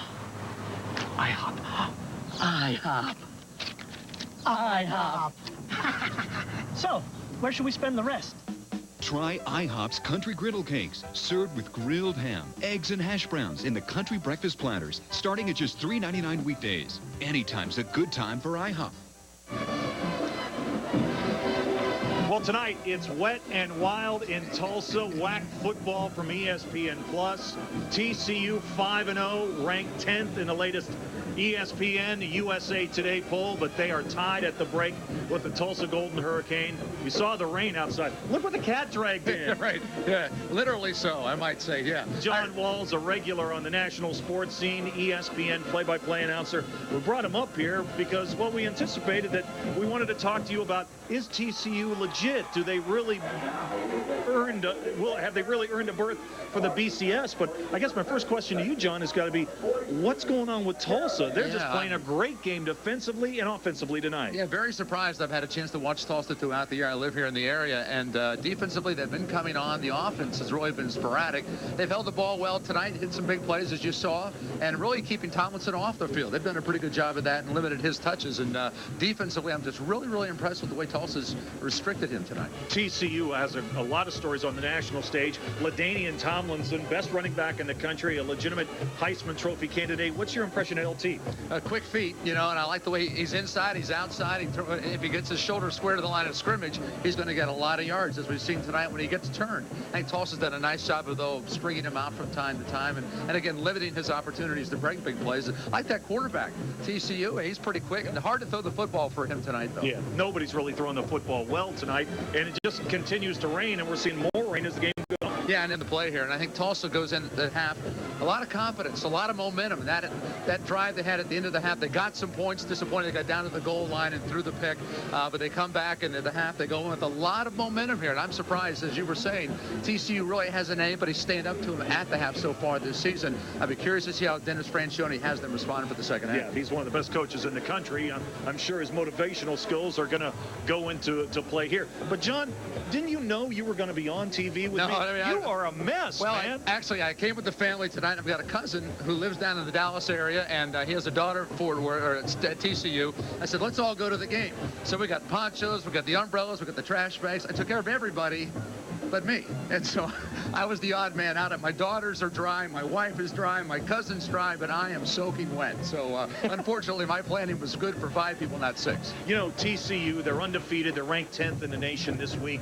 If they would lose tonight against Tulsa, how do you think the national pollsters would handle that? Oh, yeah, it's like a rock, unfortunately, for a program like TCU, who has done such a nice job of rebuilding themselves and getting back into the national picture. And they need to be impressive here. They can't afford a 10-3 or a 17-3, 17-10 kind of game to get any kind of respect on the national stage with their schedule. You know, Northwestern's really been about it. They've got to win convincingly every week out, and a game like this does them no good whatsoever. Yeah, TCU's still got some tough games coming up. Going to play Rice next week. You'll see that game on most of these same stations. A trip out to San Jose State, that's not going to be an easy game as well. But, you know, the bar is raised for TCU. If they want to keep that national rating, I think most people anticipate that they've got to hang 50 on almost everybody they play, or in the eyes of the pollsters, it's not a successful effort. Yeah, because a team like Tulsa, if they continue the season the way they are right now, they're 3-4 and struggling a little bit. You know, they're going to be right around that 500 mark, and they really don't do TCU any good by beating them by a few. You know, with the computer rankings, with the schedule strength, and all those factors that come into play, they have to be very, very impressive and win by substantial margins every week. And like I said, a game like this does not help them at all. They got to hope Northwestern gets hot again and plays really well for the rest of the season. That's their marquee game right now. All right, John, you know a lot about the WAC. Say, for example, TCU comes back. They win this game impressively by 2 touchdowns in the second half. They've got a legitimate beef to be in the BCS, don't you think? Well, I think so. They're certainly on their way, but you know, you do have the rest of the season to play out. If they finish this year 11-0, there's no question that they're automatically being considered because of being in the top 12. And I would think that if they win out, that's 11-0. That makes them in the top 6 in the country, and automatically they get thrown into that 6-game or 6-team picture. So, but again, they have to take care of business themselves. And if they can take care of business tonight, they take care of Tulsa, and look at the rest of that schedule. They can go 11-0, but they've got to win out. That's all there is to it. All right, John Walls, you're good sport for coming up here on a wet night. Pleasure. Good to see you. Yeah, thanks for having me, David. And if you could just give me a blanket and a towel, I'll be all right. I might be able to help you with that. Good deal. All right. Score is 3-3 Tulsa and TCU. It's been a great game. We'll have more in just a moment. Stay with us. When it comes to our bodies, everyone is unique. Around 66% of us can curl our tongues, and 70% talk in our sleep. That's why Harris Methodist Hospitals deliver health care as individual as you are, through the healing hands of medical staff doctors and caring hearts of people truly dedicated to your well-being.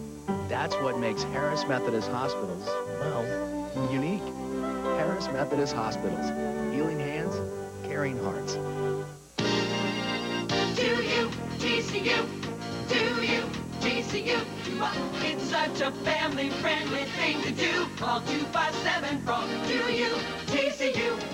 We're your home team. Come join your home team rally out here on Frog Alley, where families go to get their game face on. Do you, TCU? A family-friendly thing to do. Do you, TCU?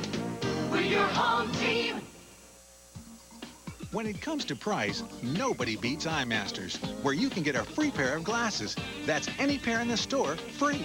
Just buy 1 pair and get any second pair of equal or lesser value, free.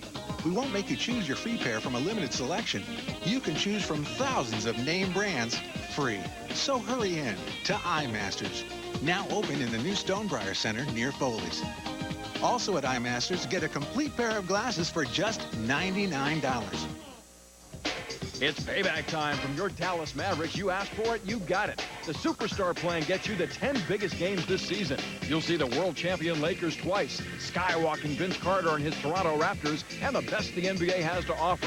Plus, you get the Mavs home opener versus the Milwaukee Bucks on Halloween night, and the fun of costume parties, contests, free bags of candy, and loads of fun for the kids. Call 214-747-MAVS or visit www.mavtix.com. TCU, undefeated, 10th ranked in the nation, 3. The Tulsa Golden Hurricane, 3. It's been an outstanding first half. Dave Weekley, Harold Muckleroy back here. Well, I tell you, you're much improved from John Walls. He was just a mess. Well, I wish I could carry John Wall's microphone. He is a great play-by-play guy. He's got a great career. I'm just glad to be here with you, Dave. All right, now back to the game. We've seen a great game, hard-hitting game. We anticipated that TCU would come in here, run the ball effectively. We had every reason to believe that. But Tulsa's done a great job, especially in run defense tonight. They've done a tremendous job. They've really shut TCU down pretty well, running the ball, and TCU's been unable to pass the ball. I think the weather is going to play a huge part of the second half. During this halftime, there's been a tremendous downpour here. The field is just glistening out there with water.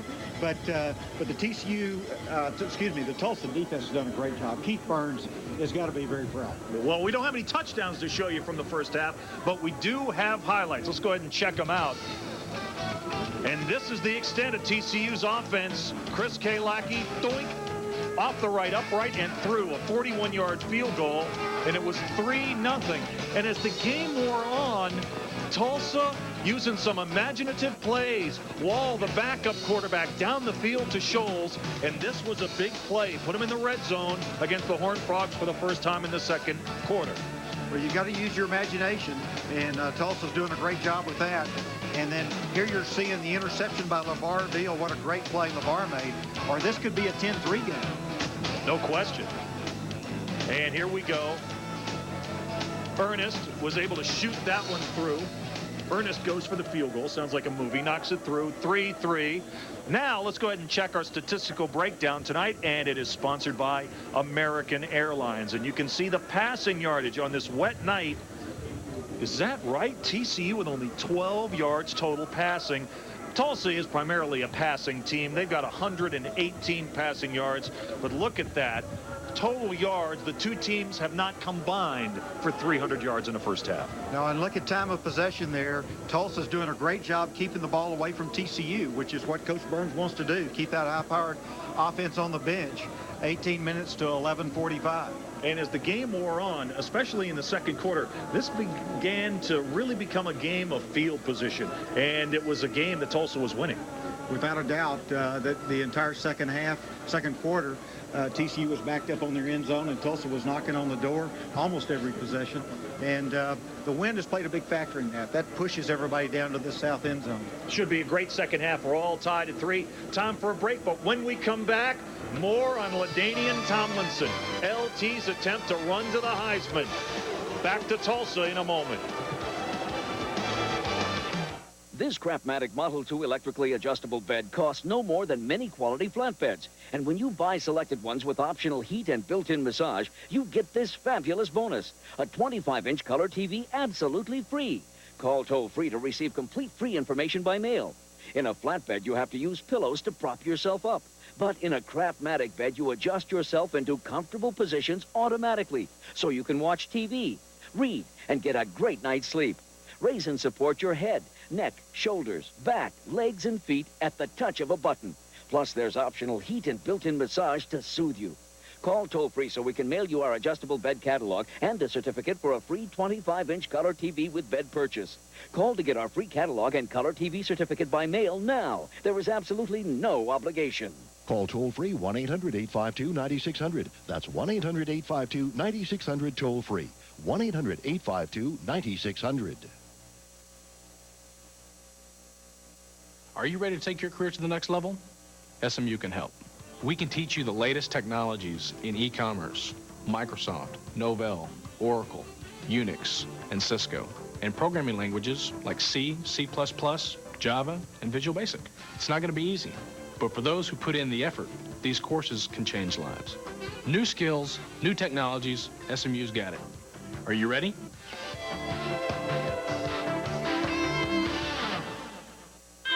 You can do this. You're doing great. You're doing great. Good. You are so beautiful. One more little push. We did it. Congratulations, Dad. It's a boy. Oh, I'm not the father. We just met in the hall. Honey, directions to the hospital, 60% downloaded. Honey? Really fast downloads. Another reason to get DSL. Call now for a free modem and free self-installation kit. Both teams have returned to the field, and we will be underway in the second half momentarily. The Horned Frogs at TCU, 10th ranked in the nation, 5-0 overall, 2-0 in the WAC. And LaDainian Tomlinson, he's got his eye on the Heisman Trophy, and here's a little bit of what LT's been up to so far this season. An outstanding player, the premier running back in the nation.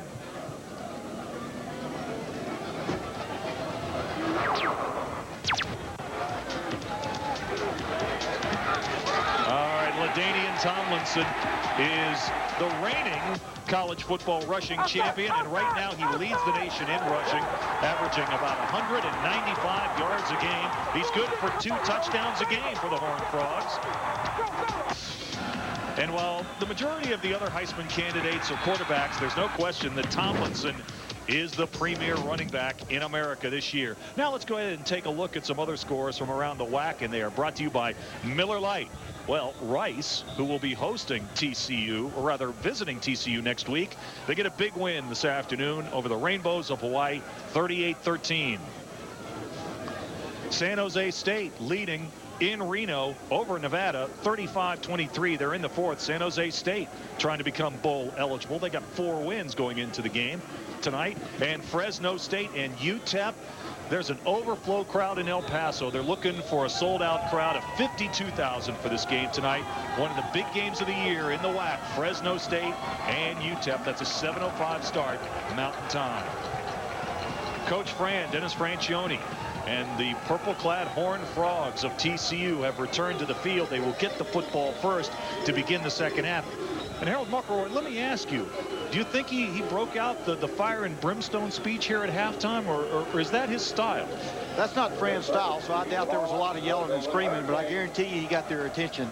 He is a great communicator, and I'm sure there were some adjustments that went on. And it's ironic here, this TCU team is going to get the ball, and well, they are going into the wind. From the goal line. Not too much running room for LaTerrence Dunbar, who leads the nation in kickoff returns, but that time he's brought down shy of the 20-yard line. You know, we got a wide shot of the field just moments ago. This is brand new field turf laid down before this season here in Tulsa. There's no crown on this field, and right now there's an awful lot of standing water out there.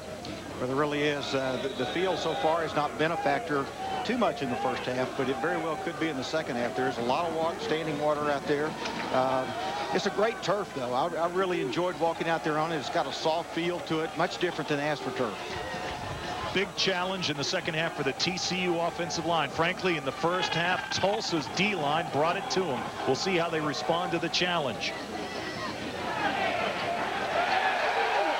Up the middle, and LaDainian Tomlinson for a short gain. Let's head down to the sidelines. And Hal J., what's up, Hal? All right, as you can see by the camera shot right now, this field has some standing water on it, and we didn't have that the first half, and it's going to make a difference in the way this game is played with this standing water. It's draining good, but right now there's with this downpour we're having, there's water on the field. Hal, let me keep you there for a second. Well, what about the footing that the TCU players are getting now? I know that a variety of them are using different types of shoes. What's working best? Well, as we said, the TCU team is still using their shoes that they use at Avon Carter. There's 3 different types they're using. They're grass cleats, and they haven't changed. They're still using the same shoe. All right, thanks so much. We look forward to your reports of the remainder of the second half. You bet.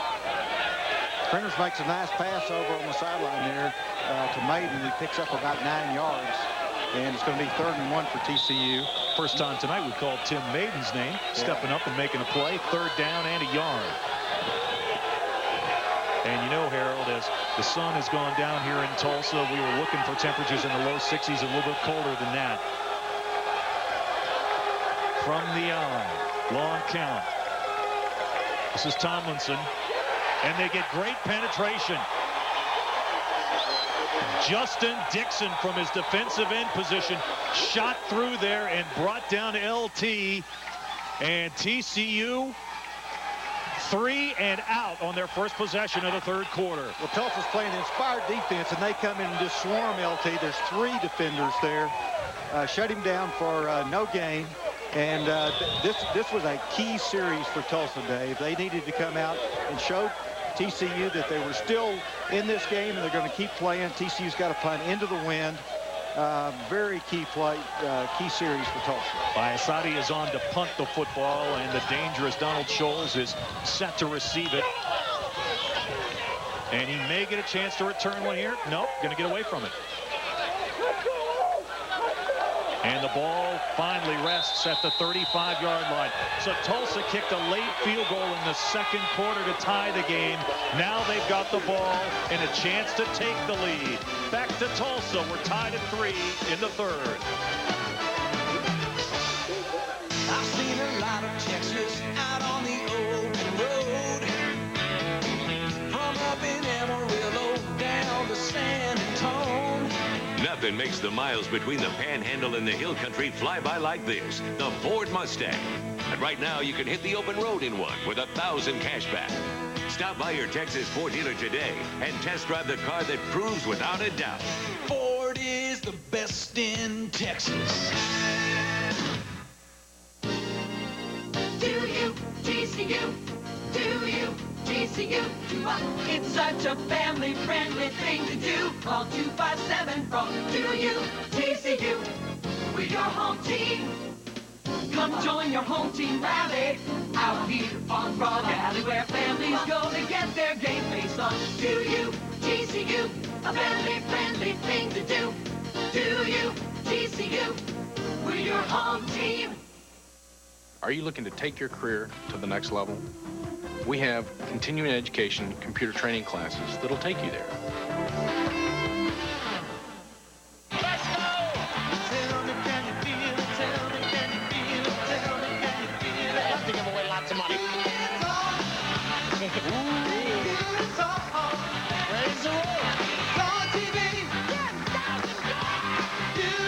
Weeknights at 6 on K-Star 49. Just underway in the third quarter. TCU 3, Tulsa 3. Third quarter, TCU's dominated in this period all year long, outscoring their opponents 41-3. Third quarter has been a difficult quarter for Tulsa as they've been outscored 64-13 in the third. They'd love to turn around that trend here at home tonight. Bohannon came out on a big run, ran over Charlie Owens, number 17, the safety for TCU. And Tulsa is playing with a lot of emotion and taking it to the TCU. Picked up almost 10 yards. It's second down and less than a yard. Blankenship left the game momentarily in the first half with a twisted ankle. He's back and showing no ill effects. One back set here on second and short. 2 tight ends in the game for the Golden Hurricane. Wants to throw. Blankenship. It's got the first down. McCrone's got it. And he is thrown back after he reaches midfield. Tulsa's going for the quick look as Blankenship looked to his right first for Scholes. Couldn't find him. Came back to LeCrone on the left side for a first down. A nice 7 or 8 yard gain. Well, some of the fans, well, they headed for the house at halftime, but the ones that are hanging in are seeing a game. LeCrone has 1 touchdown catch this year, and it came against Oklahoma State. First down and 10 for Tulsa at midfield.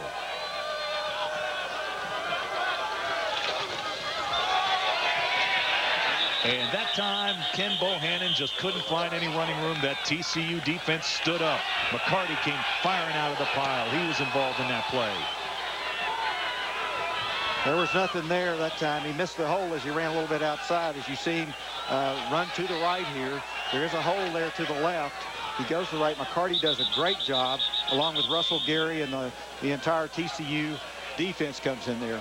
All right, so Bohannon limps off the field. He's been a factor, but he hasn't been the only factor running the football. Dante Hart really had an outstanding first half for Tulsa. So with Bohannon out of there, I would imagine that Hart would be the focus of the running attack. Second down and 10.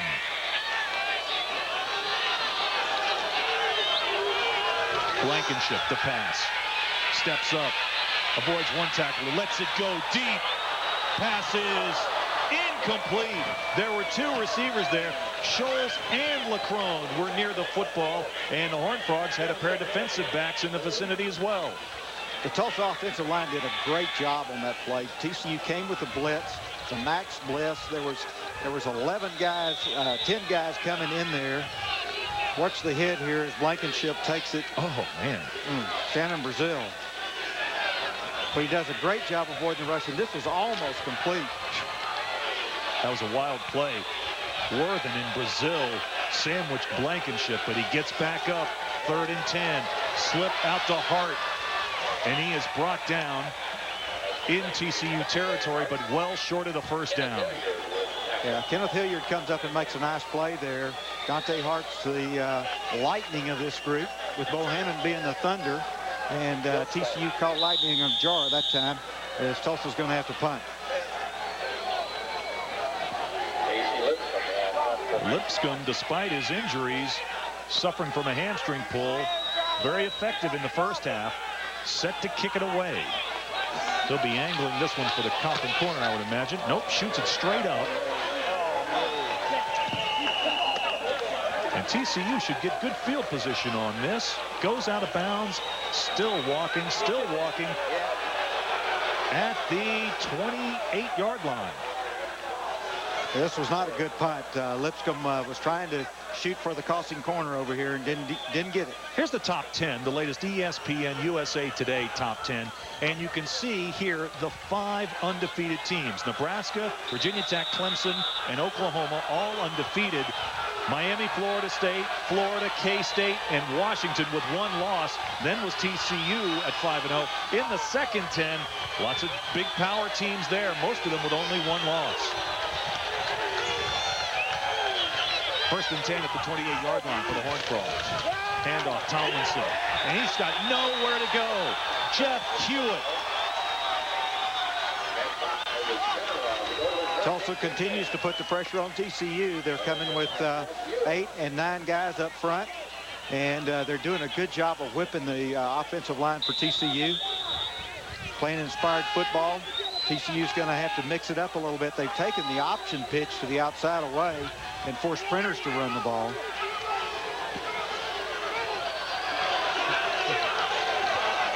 Second down and 8 for TCU. Fake to Tomlinson this time. Printers is able to avoid one tackler momentarily. Then he's brought down for a sack. Drew McLaughlin is there to make the sack. And this thing has really turned into a smash-mouth defensive battle. Tulsa is fired up. And if TCU doesn't know it, someone needs to tell them there's a ball game going on here. This is a real game. Great game. Hey, this is football weather. Cold, rain, wind, on the road. 3rd and 22, and the fans are into it, stomping their feet.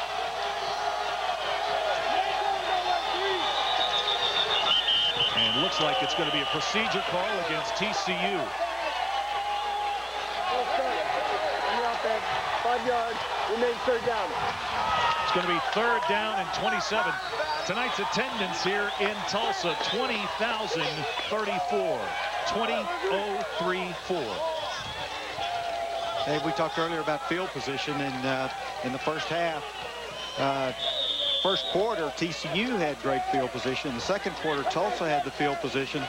Now TCU's backed up here against the goal line in a big 3rd down situation, 3rd and 27, and the field is just soaking wet. It's 3rd and halfway to Fort Worth. TCU needs their own 38.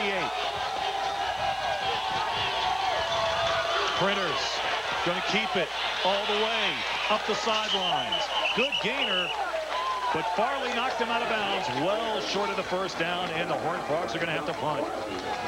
It was a big gainer for TCU, but again, Tulsa totally took Tomlinson out of the pitch.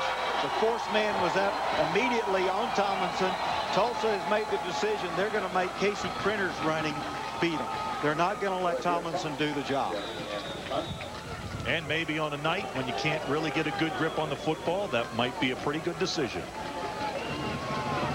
Donald Scholes Still looking for that opportunity to get that one good punt return. Sadi gets it away. Scholes calls for the fair catch. He's got it at the Tulsa 36. 9:15 to go in the third. This WAC conference game's up for grabs. TCU 3, Tulsa 3. Excuse me. Yes. Could I get a glass of water, please? Oh, sure. Anything else? Now that you mention it, I could use a little more leg room.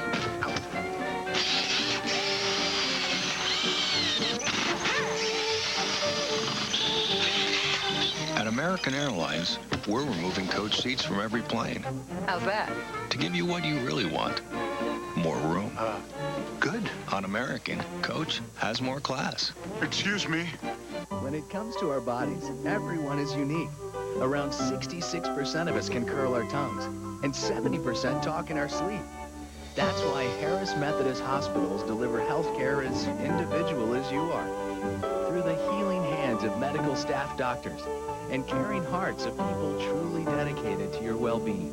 That's what makes Harris Methodist Hospitals, well, unique. Harris Methodist Hospitals. Healing hands, caring hearts. Remember college? I bet you do. I bet you do.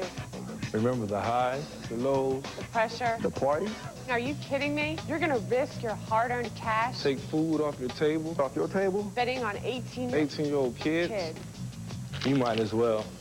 Throw your money away. Fool. Fool. So watch our games for this kind of This action, kind of action. not this. Not this. Because if you're banking on me, Make your day? don't bet on it. Don't bet on it. Here's a look at the fans in attendance here tonight in Tulsa for this WAC conference game between TCU and Tulsa. And if Tulsa, who's got the football now, tied at 3, would find a way to win this game, Harold, you can make a strong argument that this would be the upset of the year to this point in college football. But without question, TCU coming in ranked number 10 in the nation, the big season favorite in the WAC. Tulsa's taking it to them. So Hart on the first down carry takes it across the 40-yard line up to about the Golden Hurricane 41. This has been a quickly played game. We're almost halfway through the third quarter. Both teams staying away from the pass primarily, trying to run the football. Hart again. This time, though, the middle of that TCU defense is up to the task after a short gain. Donald Burrell is there to make the stop. Yeah, Burrell and Pugh, the two redshirt freshman defensive tackles in there, doing a good job of stopping the middle at that play. But you know, Dave, again, what Tulsa's trying to do is run the clock, keep the ball out of TCU's hands, and they're doing a great job of that. They're playing great field position at the same time. TCU may have to put it up here. It's 3rd down and 5 from their 43. 4 wide receivers. Blankenship, short drop, sent it out. Incomplete. Intended for Scholes. He's looking for a flag, but I think it was good defense by Walls. Yeah, Walls does a great job on this play. It's a quick pass, just like they tried in the first half. Walls is right up there with him, right on top of him. We're all over. There's one more look. Looks like a good defensive play. Lipscomb is in to kick. And he is set to punt into a real swirling wind that's really picked up. And the wind just knocks that ball down. Oh, what a dangerous play. LeVar Beal dove on the football. You know, I think what happened on that play is Beal thought that ball hit Bo Springfield, and he thought it was a live ball. Springfield, number 30 from TCU, was down there. Let's watch and see what happens here. But as this ball hits the ground, you're going to see Bo Springfield very close to it. And Beal, I think, was trying to protect what could have been called a fumble. So it's 1st and 10 again for TCU at their own 16-yard line. Halfway home in the third, tied at 3.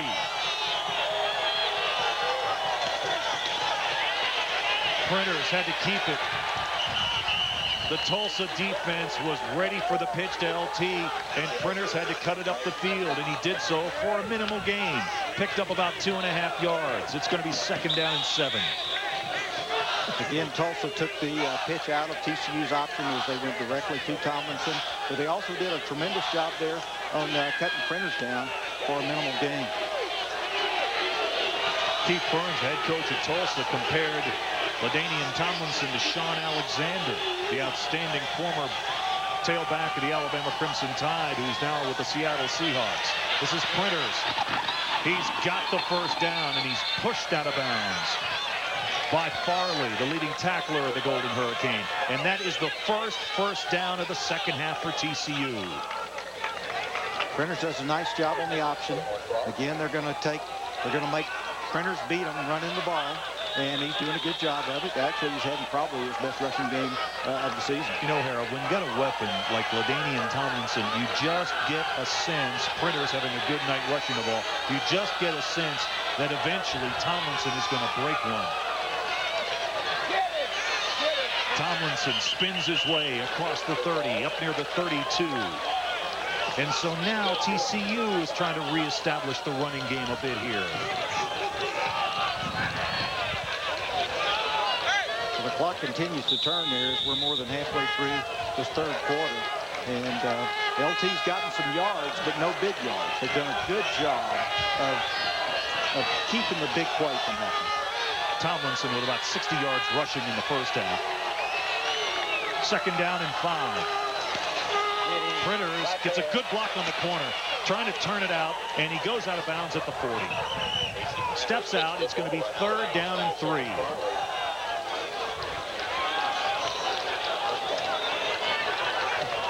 They're marking him on the 39. He got a first down there, Dave. Oh, he did pick it up. First down. There's Tomlinson up to the moment. We called for it, and there it is. 18 carries and 80 yards to this point. But you know, LaDainian Tomlinson is a total team guy. Right now he's not concentrating on the Heisman or 100 yards or his 14 points per game. He's just concentrating on a win. And he's in the middle of a real battle tonight. Here he comes again.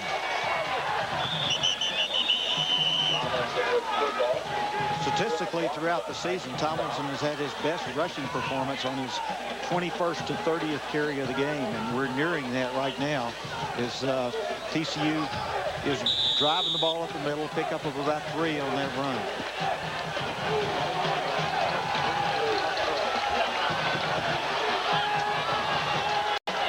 Second down and 8. 2 wide receivers, both split to the left this time for Printers. Fakes it to Tomlinson, rolls left, throws, caught. Nearly intercepted, and that ball was able to slip through there, and it was pulled in by Kevin Brown. This is a dangerous pass as Printers is going to bootleg out to his left, throwing, and it just goes, just 2 defenders right there. Great catch, though, by Kevin Brown. Keith and McCory nearly had that ball, and if he had picked it off, it would have been the first touchdown of the night for either team. But instead, it's 3rd down and 3 for TCU. Printers, late pitch. Great defense on the corner. That's the freshman Scott from Nashville again. Tulsa's playing inspired football and done an absolutely marvelous job. And one of the things that they have done that no other team has been able to do is their cornerbacks are able to get off of the blocks of the TCU wide receivers. As you see Scott right there come in and just up in Tomlinson. And so far tonight, Dave, TCU is 0 for 8 on 3rd down. That's hard to believe. So here we go again. TCU set to punt the football. You see the vital stats. Game tied at 3. Clock ticking down in the 3rd. Scholes calls for the fair catch again. And he secures the football at the Golden Hurricane 12-yard line. Hey, we're going to step aside for a break, but you can't leave this game now. We're tied at 3 in Tulsa. TCU and the Golden Hurricane.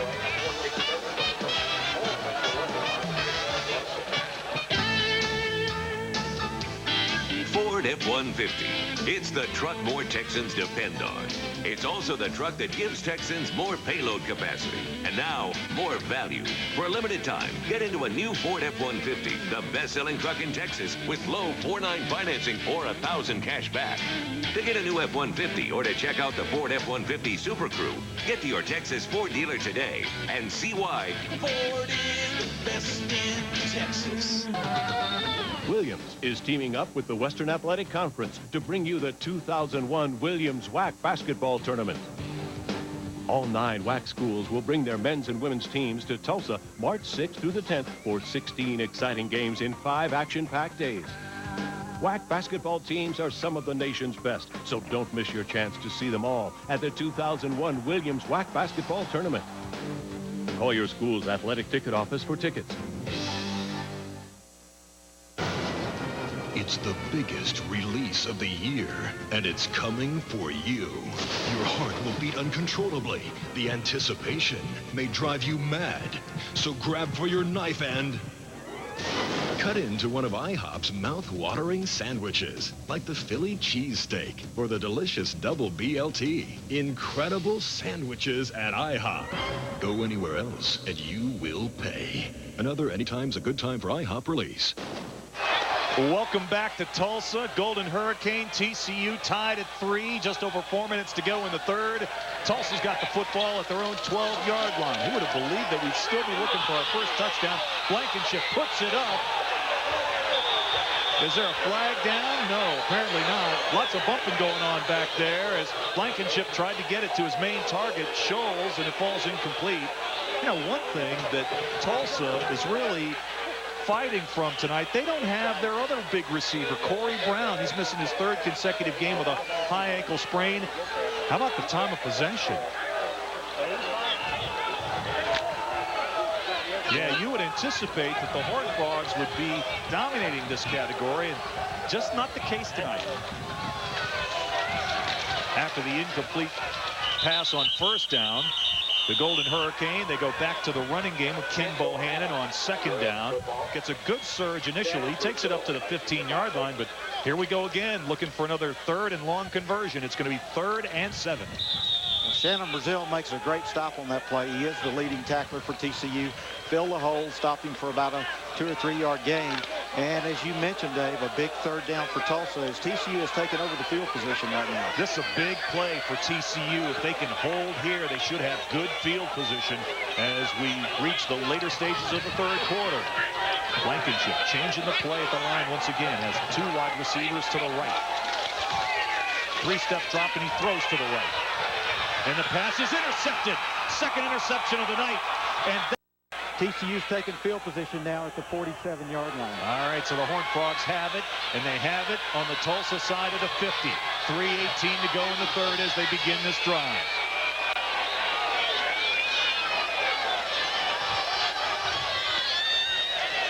Printers fakes it to Tomlinson, keeps it, pushes Victor Payne ahead, and then follows him to a 1st down at the 35-yard line. That was all Printers. The TCU has been ineffective of not being able to run outside as they take Tomlinson away. As you see the defender go immediately for LT. But Printers is having a nice job up the, around the end. He's going to be a little sore at the end of this game, but doing a good job moving the ball. How about that look Printers gave Payne? He reached out and said, quit looking at me, and hit somebody. 1st and 10 for TCU. They've got the ball at the Tulsa 35. This is their best threat of the 2nd half by far. Tomlinson corkscrewing his way down to the 29. And Tomlinson is hopping around trying to get his team excited. He was there's a flag been thrown on the play late over by the wide receiver. But Tomlinson's trying to motivate his offensive line, get them excited. TCU's got good field position for the first time and since the 2nd quarter. And the way they're reacting down there, this one is going to go against the Frogs.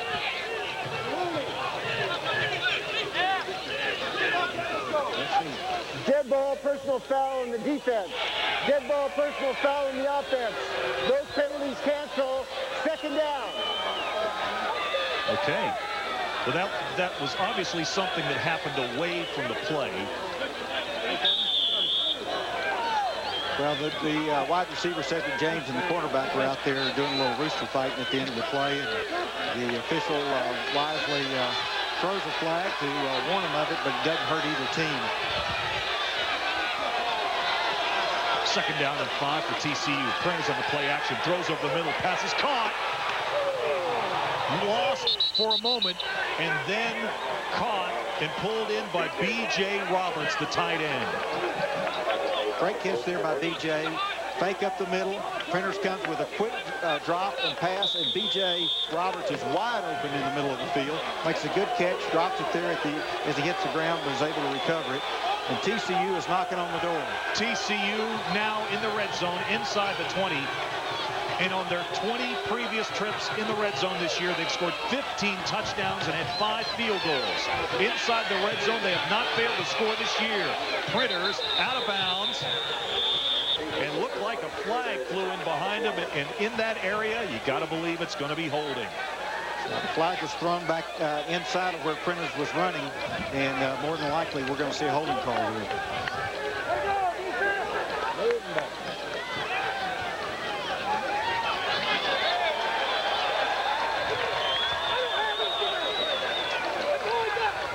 This is going to be a big setback for TCU, who was knocking on the door, had the ball on the 13-yard line. They've got a lot of yards to overcome now with this holding penalty on 1st down. On the offense, 10-yard penalty. Repeat, 1st down. So that's a tough call. Right when the Horned Frogs had their offense in gear. Here's another look.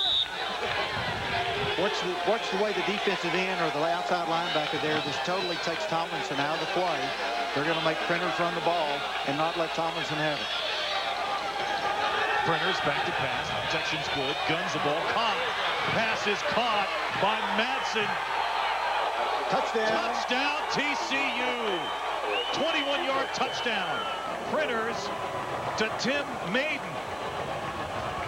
Maiden comes down and runs a curl route inside and is just wide open. Printers does a great job hitting. Maiden does a great job recovering. And TCU is now 21 for 21 in the red zone for the season and take a lead here. Here you see Maiden just wide open on the curl route inside. Does a great job of running in to give TCU the lead. And this is a big extra point. Kalaki is in to attempt it. Schobel's the holder. It's up and good. So we've got our first touchdown of the night, but we had to wait until practically the end of the 3rd quarter to get it. TCU looked a lot sharper on that drive. They were crisp, moved the ball through the air with a couple of good passes to B.J. Roberts, and then the touchdown to Tim Maiden, which was his 2nd of the year. Tomlinson had a couple of short runs up the middle. Printers did a good job.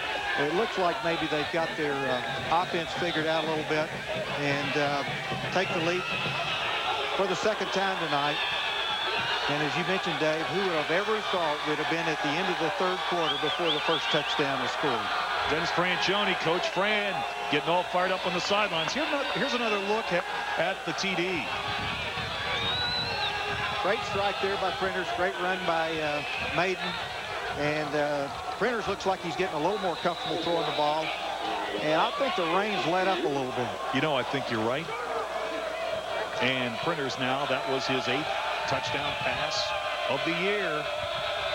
7 of 12 for 62, but that one big TD. It's the difference in the game now. TCU 10, Tulsa 3. Kalaki does a great job on that. Tulsa was coming up. Kalaki's kicking into the wind, and he just line drives it between the 2 return men out of the back of the end zone. Brian Edmondson, his snapper over there, giving him a little congratulations. And now it'll be interesting to see how Tulsa responds. Oh, no question about that. Really, that drive, TCU's first touchdown drive of the night, was set up by a fine Horned Frog defensive stand. There's Blankenship's numbers on the night. 2 interceptions, 9 of 26, just over 100 yards. Bohannon is back in the game. He gets the ball. And he just barely gets back to the line of scrimmage. Back down to the field, and Hal Jarrett. We'll catch up with Hal in just a moment. You know, the stats that we just saw on Blankenship illustrate something. The TCU defense is playing a great game. 9 of 26. They're really, the passing game of Tulsa is not hurting TCU. No. But the defense of Tulsa is putting a licking on the TCU offense. Boy, you think about the history of passers at Tulsa, T.J. Rubley, Jerry Rome. Blankenship following in that tradition, and he completes the pass. And it's Roach, the redshirt freshman tight end, and he's very close to a first down. In fact, he's got it. Let's go back down to the field and Hal. All right, I heard you guys mention just moments ago that you thought the rain had let up a little bit. Well, in fact, here on the field, it has let up somewhat. My hair should be dry by the end of the fourth quarter. But on that last scoring drive, I think this had some effect on the TCU score. They seemed to move the ball a little quicker, and the passing game up the middle. I think this the let up in the rain helped them quite a bit. All right, thanks, Alan. Keep us informed on your hair. And Bohannon with the football on the first down carry, takes it up to the 33-yard line. It's going to be second down and 8. No reason to panic if you're Tulsa. You trail by a touchdown.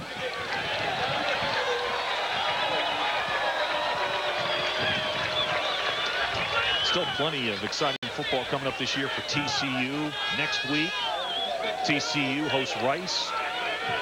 Then it's on to San Jose State. Then back-to-back mid-November home games with Fresno State and improved UTEP. And the last regular season game of the year for the Frogs at SMU on November 25th. Dave, on that last play, TCU lined up off sides and was penalized 5 yards. It's 1st and 5. 1st and 5 for the Golden Hurricanes. This could be the last play of the third quarter. Time to get on the ball. LeCrone sends it down the field, and it's intercepted. 3rd interception of the game. This is Kenneth Hilliard. And Hilliard still on his feet. Inside the 20, steps on as a man down to the 15-yard line. What a great return. And the man who replaced the injured Jason Goss comes up big. That was a tremendous effort by Hilliard. And as it ends up, his own man, Terrence Maiden, ends up tackling him. This is really throwing the game away here. They're going to do an end-around pass to receive the LeCrone drops the ball on the handoff, and then you see just a tremendous individual effort. And watch right here as Terrence Maiden actually makes the tackle on Kenneth Hilliard as he was fixing to walk into the end zone. 1 second left in the third quarter. TCU's got it 1st and 10 at the Tulsa 14. And with just 1 second left in the third, Printers is going to call a timeout. That's the first of 3 timeouts for TCU here in the second half. Well, Hilliard made a great play. And Keith Burns is doing a slow burn. Yeah, he's got to be frustrated with that decision by LeCrone. And, you know, those special plays that you run where a wide receiver or a halfback going to throw the ball, they don't get an opportunity to throw it very often, and sometimes they make a bad decision to throw it when, in that particular case, it would have been best for him just to eat the ball after he had dropped it. Dave, we just got handed a score here that's pretty interesting. In the third quarter, Virginia Tech 9, Syracuse 14.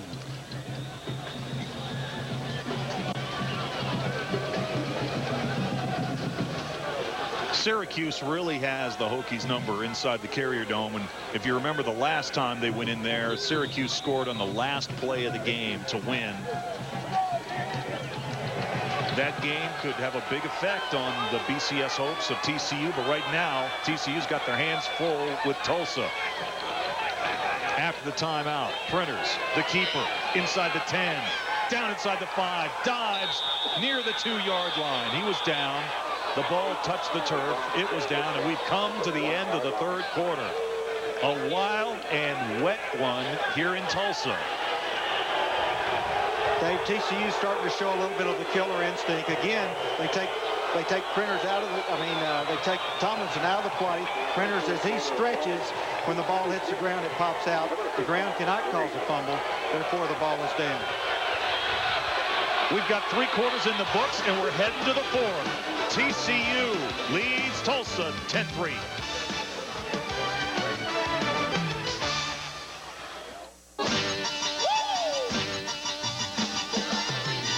Living here in Texas, making friends each day. Going straight down to the party, met her lying in this space. Sabor a Texas, sabor a Texas. Little light downtown at the party. Go little light, be true to Texas, she's true to you. Sabor a Texas, little light. Learning to change the world. Horn Frog. Opportunities. Technology. Business. People are friendly. Education. Student government. Teamwork. Knowledge. Class size. Tradition. Encouragement. Because I like the talent. E-commerce. Community service. Faculty. Study abroad. Purple. Fort Worth. Leadership. Learning to change the world.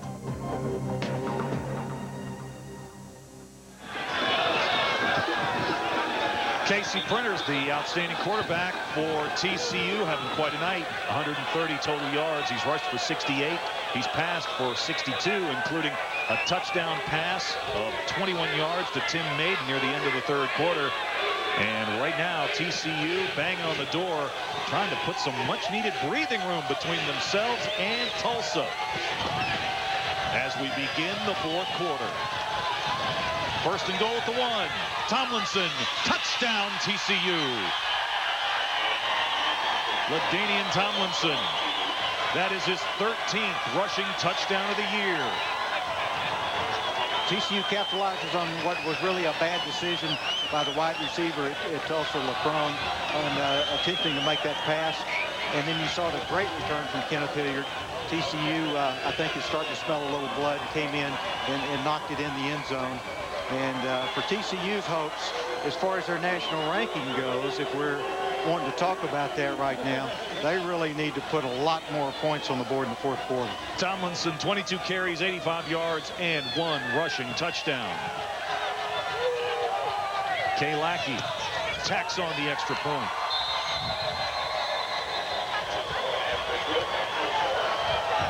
So LaDainian Tomlinson gets into the end zone. LT, a 1-yard touchdown dive. And suddenly, after the turnover, TCU with a 2-touchdown lead and breathing room for the first time tonight at 17-3. Hyper Frogs like it.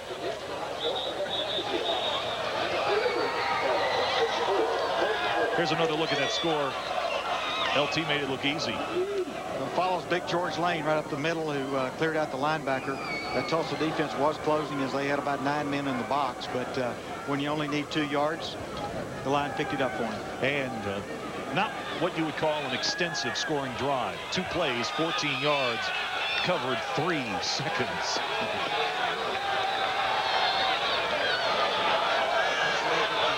With a big play by Kenneth Hilliard set it up. TCU now has got the win for the 4th quarter. It looks like it has quit raining. I hope Hal's drying out down there. Maybe his hair will be dry by the end of the game, but I doubt it. I bet his feet are wet. One can only hope. Kay Lackey with the kickoff to the goal line. And for Tulsa, this is Jorma Bailey. And he's knocked out of bounds after a relatively short return. He only took it back to the 13-yard line. How about that interception return by Hilliard? What a great play. And Hilliard, they have big hopes for him. They think he's going to be a terrific safety, but because of the injury to Jason Goss in practice during the off week, Hilliard had to step up to that left cornerback position, and he makes a big play. Yeah, he made a tremendous foul on the kicking team. 15 yards from the end of the run. First down. We had a play at the end of that kickoff where Cedric James was way away from the play in a little skirmish with a Tulsa player, and this cost TCU dearly in field position. And that is the second unsportsmanlike penalty to be called on TCU on special teams tonight. The coaches are not going to like that. Bohannon, that's why they call him Big Bo. He just kept burrowing his way up the field. Gets up to the 35-yard line. That's a winner on first down, a gain of 7. Dave, you were talking about the effort of Kenneth Hilliard, number 2, who made the big interception return a while ago. He did step in for Jason Goss, who was injured during the TCU's off week. Tore an ACL and is out for the year. That's a big loss. 2nd down and 3 for Tulsa. Still plenty of time in the game. They've got over 14 minutes to go, but now they find themselves trailing by 14. And a false start is whistled on the Golden Hurricane. Steve Schiller. Steve's been doing a great job blocking. He got a little antsy then. Wanted to pick up that first down as it looked like they were coming over him. But, you know, there's a lot of difference between 2nd down and 3 and 2nd down and 8. Oh, just ask your offensive coordinator. You know, no matter what happens the rest of this game, if you're a Tulsa fan coming into this game, such a prohibitive underdog at home, you got to be happy with the effort that the Golden Hurricane showed in tonight's game and the effort that Keith Burns, their first-year head coach, has got this program heading in. Without question. And this game's a long way from over. We've got 14 minutes left to play here. 2nd and 8. Blankenship sends it out. Pass is caught. LeCrone fights a defender up to the 40-yard line. And that's a first down. That is a tough play to defend. I was watching LeCrone on that play, and he comes down. There's a little contact with the defensive back. LeCrone actually pushes off a little bit and is in position to make the catch. And Hilliard makes the tackle after about an 8-yard gain. LeCrone was switched to wide receiver from linebacker back in 1998. Bohannon. Tulsa's trying to reestablish some momentum here as they're moving the ball, and the field is drying up out there, and the footing seems to be a little bit better. And you know, 2nd and 6 isn't too bad. You know, when the rain was really falling at the beginning of the 3rd quarter, we took a wide shot of the field, and you could see so many wet spots on the turf. Now they're gone. Well, I was wondering how this field would drain, and it's done a tremendous job under the conditions. 2nd and 6. Handoff again. That's Bohannon again. So Bohannon's really been the workhorse here in the 2nd half. In the 1st half, we saw a little bit more of the freshman Dante Hart. Bohannon, the big power runner, 235 pounds, just works his way up the left-hand side against the TCU defense. Picks up, it's going to be 3rd and 1. Yeah, Tulsa did a good job on the left side of the offensive line, creating some space there. 3rd down and short. Tulsa at their own 49. Bohannon again breaks a tackle, clips across the 50, and he's got the first down. I think that was Schobel. Looked like Schobel got some good penetration, but the shot he put on Bohannon just didn't bring him down. And Shannon Brazil and Charlie Owens, there was several players there. Big Bohannon is strong, and he's motivated, and that was a great run. He's agitated and motivated. 17 carries, 57 yards. For Big Bo, 1st and 10. Tulsa at the TCU 49. They're going to run it again, and they're going to find success again. That's Bohannon up to the 45. He rips off a chunk of 4. It'll be 2nd down and 6. Obviously, if you're that man, Keith Burns, the head coach of Tulsa, you got to be thinking touchdown all the way on this drive. 11.5 minutes to go. You trail by 14, 17-3.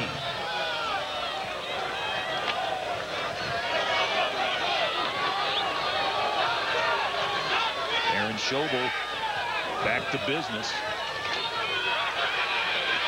And this was a direct snap again to Scholes. That's the 2nd time we've seen that tonight. They tried that near the end of the 1st half, and here we see it again.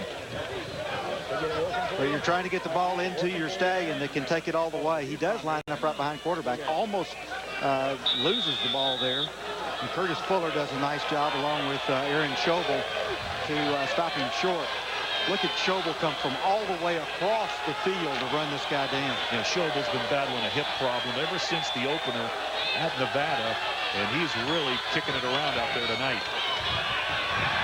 Not too much running room that time. They are short of the first down on 3rd down and 3. It's going to be 4th down and about 1.5 yards. And if you're Tulsa, I'm thinking you've got to go for it here.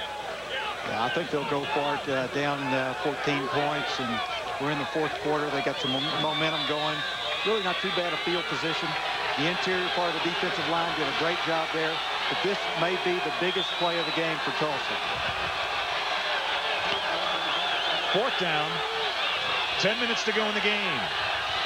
They have to get the ball just inside the TCU 39. And they're going to call a timeout. So Tulsa burns the first of their 3. Now both teams have 2 timeouts remaining. We'll step aside as Tulsa talks over this key play in tonight's game. TCU 17, Tulsa 3. We're in the 4th. Excuse me. Yes. Could I get a glass of water, please? Oh, sure. Anything else? Now that you mention it, I could use a little more leg room.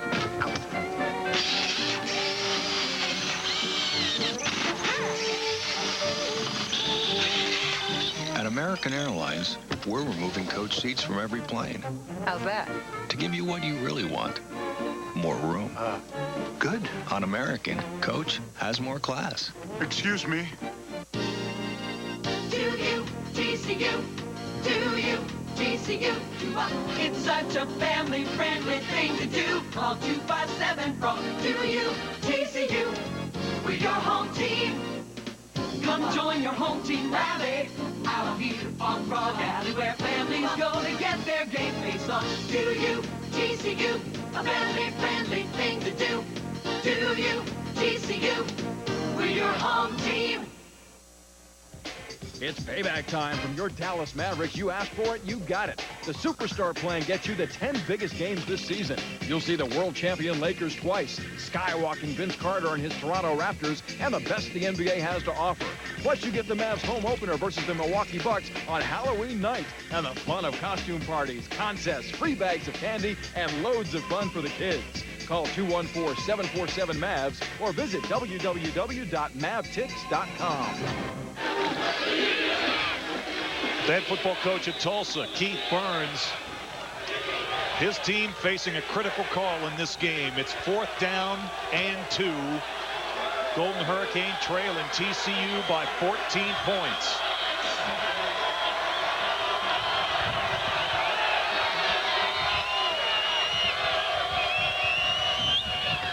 Blankenship puts it up. Pass is knocked away. Pass was knocked away by LeVar Veal, and TCU's going to take control of the football.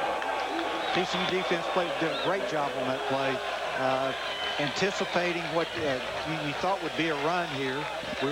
Tulsa runs a bootleg, comes out. There's 3 receivers on that side, and there's not a single one open. And Greg Walls, that's LeVar Veal, does a great job keeping Donald Scholl from getting the ball. Yeah, Chad McCarty did a good job. He was right in Blankenship's face with the pressure. Gotta wonder, they moved the football all the way down the field running, and then on 4th and just over a yard, they decided to throw. And meanwhile, LaDainian Tomlinson, he's not worrying about that play call. He's worrying about getting to the end zone. Finally got through, got some running room. That's going to put him up over 100 yards, and it's a 1st down for TCU. And the line of scrimmage now is the Tulsa 39. Well, we talked about earlier, he gets better as the game goes on, and he's in those 20s in his carries now. Peels off his biggest run of the day as TCU opened up a big hole there on the right side. 1st down and 10 at the 39-yard line. This is Tomlinson again. Tomlinson takes it down near the 37-yard line. It's going to be 2nd down and 7. And right now, if you're TCU, you're thinking about maybe putting another TD on the board, running down the time in this game as we close in on 9 minutes to go. Yeah, TCU is still fighting that national ranking, and if they're going to make a big splash on the national scene, they've got to put more points on the board. 2nd down and 7 from the 37. Tomlinson is the lone setback behind Casey Printers. Option to the short side. Printers going to take it out of bounds. Printers had some running room then. He looked like he could have gotten a few more yards, opted to run it out of bounds there. You kind of wonder how long they can bottle Tomlinson up. They've done a great job. He is over 100 yards. But he needs to add some more to that total. We're looking at 3rd down now. 3rd down and 5.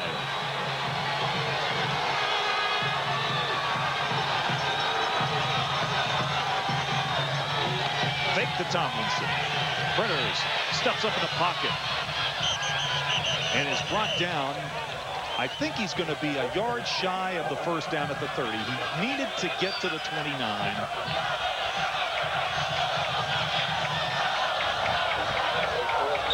Printers going back looking deep for a receiver. Can't find anybody. Scrambles up the middle and goes down there as Farley is about to lay one on him. And this is a big play for TCU. They've got to make a decision here. Do they go for the field goal or 4th and 1? Do they try to punch one in and get a 1st down? TCU 0 for 9 tonight on 3rd down. That tells you a little bit about Tulsa's defensive effort. And now we got a timeout by the Frogs. They're going to talk this over. 4th and a yard with just over 8 minutes to go. We'll step aside from Tulsa. TCU with a little bit of breathing room for the moment, leading the Golden Hurricane by 14 in the 4th.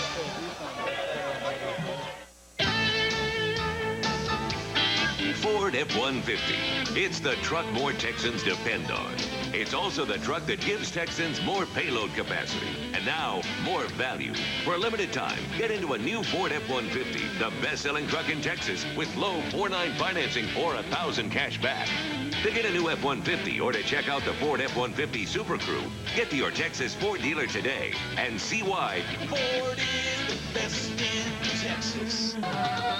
Williams is teaming up with the Western Athletic Conference to bring you the 2001 Williams WAC basketball tournament. All 9 WAC schools will bring their men's and women's teams to Tulsa March 6th through the 10th for 16 exciting games in 5 action-packed days. WAC basketball teams are some of the nation's best, so don't miss your chance to see them all at the 2001 Williams WAC basketball tournament. Call your school's athletic ticket office for tickets. Par, birdie. Whoa, par. Must be a Golf Magazine subscriber. Call now for your free trial issue and learn how to shave 3, 4, or 5 strokes off your game. Add 20 yards to your tee shots. Improve your short game. Shoot lower and play the best golf of your life.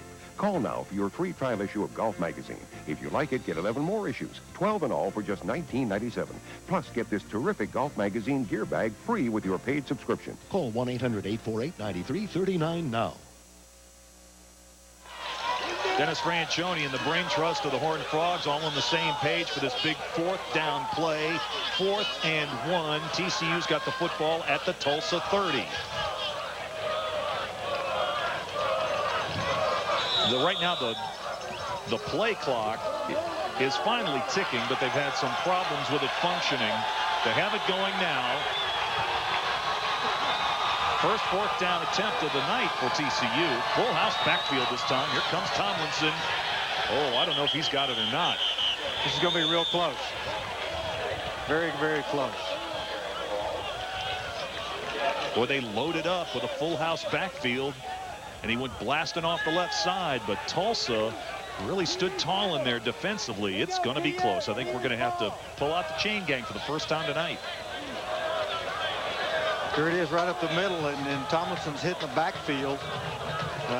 There by the strong safety, number 22, as he comes in, and I don't know, Dave. I don't think he made it. I think he's going to be about a half a ball short. Well, we'll see in a moment. He doesn't have it. Tulsa holds. They're still alive. That man, Keith Burns, has got to be just busting his buttons off with pride. His team has played so hard tonight. Yeah, they may not get the win. And, you know, coaches hate to talk about things like moral victories, but you cannot question Tulsa's effort tonight. He got the max out of his team. Without question. Look at Burns here. Yeah.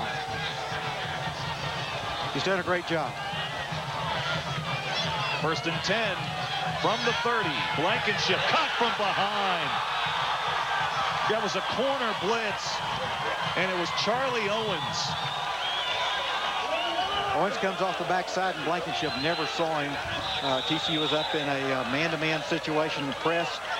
The quick out is not there, and Charlie Owens comes in right from behind and takes Blankenship down. You know, Harold, you mentioned it earlier here in the fourth quarter.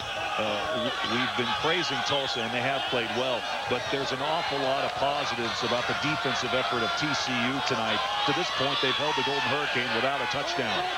Tough pass to throw. He got it to Bohannon, and he is back near the original line of scrimmage at the 30. You know, we mentioned it in the first half, too, but a win tonight would extend TCU's current winning streak to 11 games. That's second longest in the nation. Only Nebraska has a longer streak. Well, TCU is proud of that, and you know, they've got an opportunity to continue this through the season, but they've got to win this game, and then they've got to take one game at a time after that.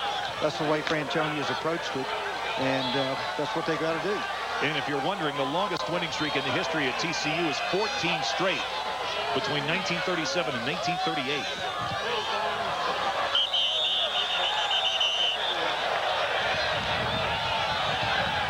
And Tulsa has to burn a timeout. Now both teams have just one timeout remaining. 6:34 to go in the game. Tulsa's got the football, but TCU's got the lead, 17-3. When it comes to our bodies, everyone is unique. Around 66% of us can curl our tongues, and 70% talk in our sleep. That's why Harris Methodist Hospitals deliver health care as individual as you are, through the healing hands of medical staff doctors and caring hearts of people truly dedicated to your well-being. That's what makes Harris Methodist Hospitals, well, unique. Harris Methodist Hospitals, healing hands, caring hearts.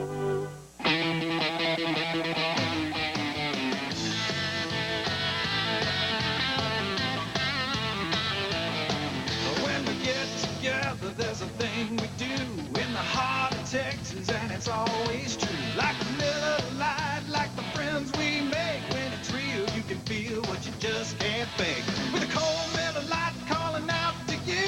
Be true to Texas, she's true to you. Do you, TCU? Do you, TCU? It's such a family-friendly thing to do. Call 257 from Do you, TCU? We're your home team. Come join your home team rally out here on Frog Alley, where families go to get their game face on. Do you, TCU? A family-friendly thing to do. Do you, TCU? We're your home team. 6.5 minutes to go in the fourth quarter. Tulsa's got the football. They've been fighting nationally ranked TCU tooth and nail on their home field tonight. Horned Frogs have a little bit of breathing room now. 17-3. This game was tied at 3 at the break. Blankenship back to pass. Nowhere to go. Swarmed under by the Horned Frogs as they're beginning to dominate up front. That's Bo Schobel. Yeah, there's a Schobel family reunion at the quarterback, as you saw Bo Schobel, 21, the redshirt freshman, the cousin of Aaron Schobel, in there, and both Schobels were there at Blankenship. I like that family reunion. Yeah. See you at the quarterback, cuz. Aaron's brother, Matt Schobel, is a tight end for TCU. 3 Schobels on this team. Casey Lipscomb back to punt. He's going to have one leg longer than the other tomorrow. He's been out there a lot. That's a good punt on a tough night. And this is Beal. Beal still on his feet. Oh, he takes a hit. He really got cracked by Brad Hawkins, one of the defensive starters who's out there on special teams. That was a great return by Veal. We saw him in the Nevada game return one about 80 yards for a touchdown.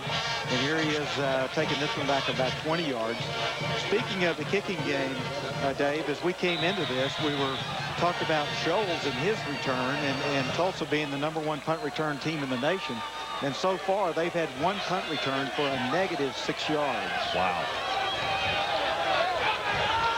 TCU's done a great job in that area. Here's LaDainian Tomlinson. And Tomlinson goes across the 45, and he takes it down near the 41-yard line. That's a gain of 6 on first down.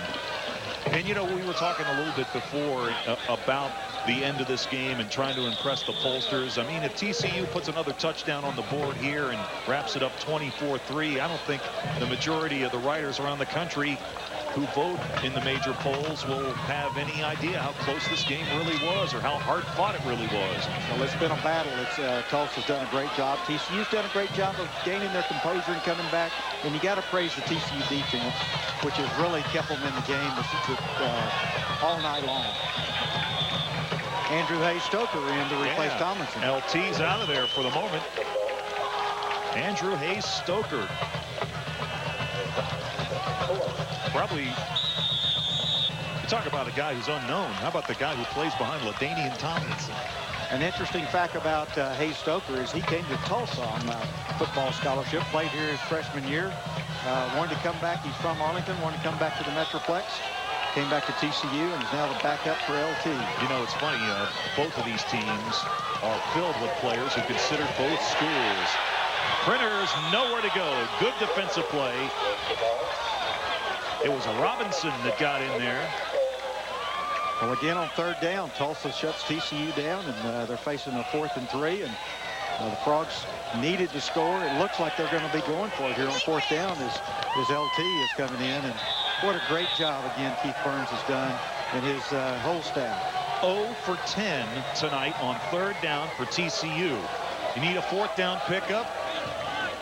Better call LT, 1-800 LaDainian Tomlinson. He's back in the game. 4th and 3 at the 40-yard line. TCU's just going to run this clock down. There's 5 seconds left on the play clock. They're eating up the clock, going to let it run down, call timeout, and brain trust is going to go together and see if they're going to go for it or punt it. Wow, a little jaw-jacking going on down there between those two teams.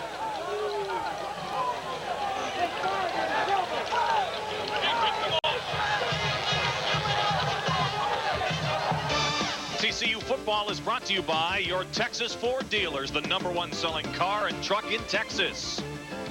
American Airlines, on American, coach has more class. Miller Lite, true to Texas. And by Harris Methodist Hospitals, healing hands, caring hearts.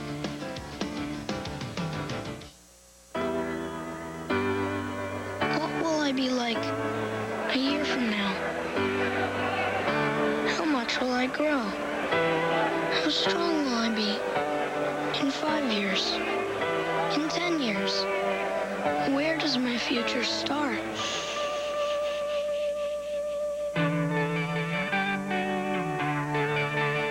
You'd be surprised.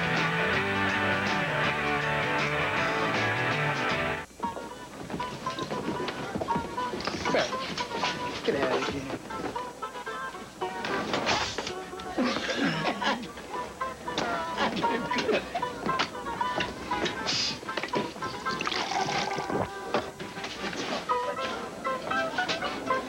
What? You want to dance, old man? Want strong bones? Calcium may help prevent osteoporosis. Well, after talking it over on 4th down and 3, TCU's decided they're going to punt the ball instead. And it just gets into the end zone. Just gets into the end zone to the dismay of Greg Wall. So Tulsa's going to have it 1st and 10. Joey Biasotti there going off. Number 26 has had a great day punting, averaging 45 yards on his first 7 punts today. Hey, let's go ahead and take a look at our play of the game, and it's brought to you by your local Texas Ford dealer. And it was the first touchdown of the game. We had to wait until almost the end of the 3rd quarter to get it. Casey Printers to Tim Maiden. It covered 21 yards, and it put TCU in front. That made the score 10-3 at the time. It's now 17-3. And down 2 touchdowns. Kind of a odd call there. Running on 1st down. Run it into the middle of the line. Tulsa's in the hurry-up mode. Yeah, that was a surprising call. I think they thought they might catch TCU looking for the pass and break a quick one there. A few boos coming out of the stands on that call. On 2nd down, this is Blankenship back to pass. Rifles it across the middle. Pass is caught. And that's the first reception of the night for Brandon Burks. So they're going to move the chains. Here's another quick look at that shot. A rifle shot right over the middle. Curtis Fuller was there and just missed the ball, broke in front of the receiver. Great catch by Burks and good run, and he had some open field there in front of him. Here's Blankenship to pass again, and the rush right up the middle. They've got him, and they've got him sacked.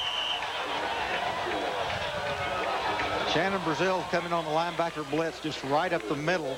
And TCU has not brought a lot of pressure during the night on blitzes, but this time there's a meeting of Chad McCarty and Shannon Brazil. 5th TCU sack of the night. 5 sacks tonight. Clock running inside of 2.5 minutes now. It's 2nd down and 18 from the 36-yard line. Blankenship stepping up and stepping out, throws, passes caught. This is Donald Scholes. And Scholes takes the football to midfield. It's going to be 3rd down and about 3. A lot of times the wide receiver can be the most dangerous when the quarterback's scrambling, because then they start improvising. The defense has been covering for a long time and makes it tough. Blankenship on a short drop. Quick hitter over the middle. Pass is caught. It's Burks again, and he's got the 1st down. Where's he been all night? Well, again, Blankenship goes with a short drop. Hits. That was Robinson. Hits the receiver very quickly there, and Tulsa's moving the ball, and they've got a lot to be proud of. Well, TCU has not allowed Tulsa into the end zone tonight. I'm sure they don't want to do that right now. Flags come down, stop the clock with 1:39. 5-yard penalty, remains 1st down. Well, it looks like unless a miraculous comeback occurs and TCU rallies Tulsa rallies to win this game, TCU is going to be ranked in the national polls for the 10th consecutive week next week, and they're going to continue to be the highest-ranked team in Texas. And I can tell you that in 1997, when TCU finished 1-10, there probably wasn't a single person in Fort Worth that thought that could be possible. Meanwhile, back on the field, Scholes thought that he was interfered with on that last play by Springfield. And personally, I think he's got a good argument there. I thought that was interference. Here's a better look at it. Springfield was all over him. It was hard to tell from that angle, but you can tell Scholes is looking for the flag. Down to 1:28 to go in the game. Well, Blankenship has taken a beating tonight, but he hangs in. Sacked 5 times, had to leave the game with an ankle problem in the 1st half. Throwing complete. Thrown over there on the reception, and again Blankenship was hit pretty hard as he released the ball. A good timing pattern though. Here's a good look at it as he's going to throw out to his right. And you see Sean Wortham hitting him right in the belly as he finished the play. Comes from a great family of track athletes. His dad ran track. So did his uncle at the University of Illinois. His brother ran track at the University of Minnesota. Blankenship. Pass is caught. That's Burks. Tulsa's moving the ball as Burks got behind Springfield that time and caught the ball with his knee on the ground, or otherwise he had a lot of wrangling, Dave. Burks is having a career this drive. 1st down, 1st and 10 to 22. Clock starting again. Tulsa has 1 timeout. TCU's out of timeouts. Blankenship. The pass intercepted. Pass is intercepted. That's Russell Gary. He's got a lot of field. Gary has a chance. Good cutback. Still on his feet. Brought down at the 32-yard line. The 4th interception of the night for the Horned Frogs. Great catch, great read by Russell Gary, who was a star in the Mobile, Alabama game last year with a big interception. Here you get a good look as he breaks inside, picks it off, and he's got a lot of blockers in front of him. As a lot of those defensive players were clearing the way. And actually, Blankenship turns him back inside, makes a nice play to prevent the touchdown.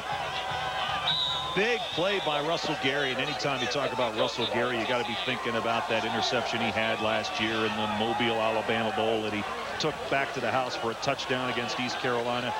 4 interceptions tonight for TCU. Minute to go in the game. This is Tomlinson. And Ladanian is over the 25-yard line, and he dances down to the 23. Dave, TCU will remain one of only 5 unbeaten teams in the country tonight. And, of course, we haven't seen a score lately on that Virginia Tech game, but they were trailing in the 3rd quarter. Yep. As was Washington, which is ranked above the Frogs, was trailing to California.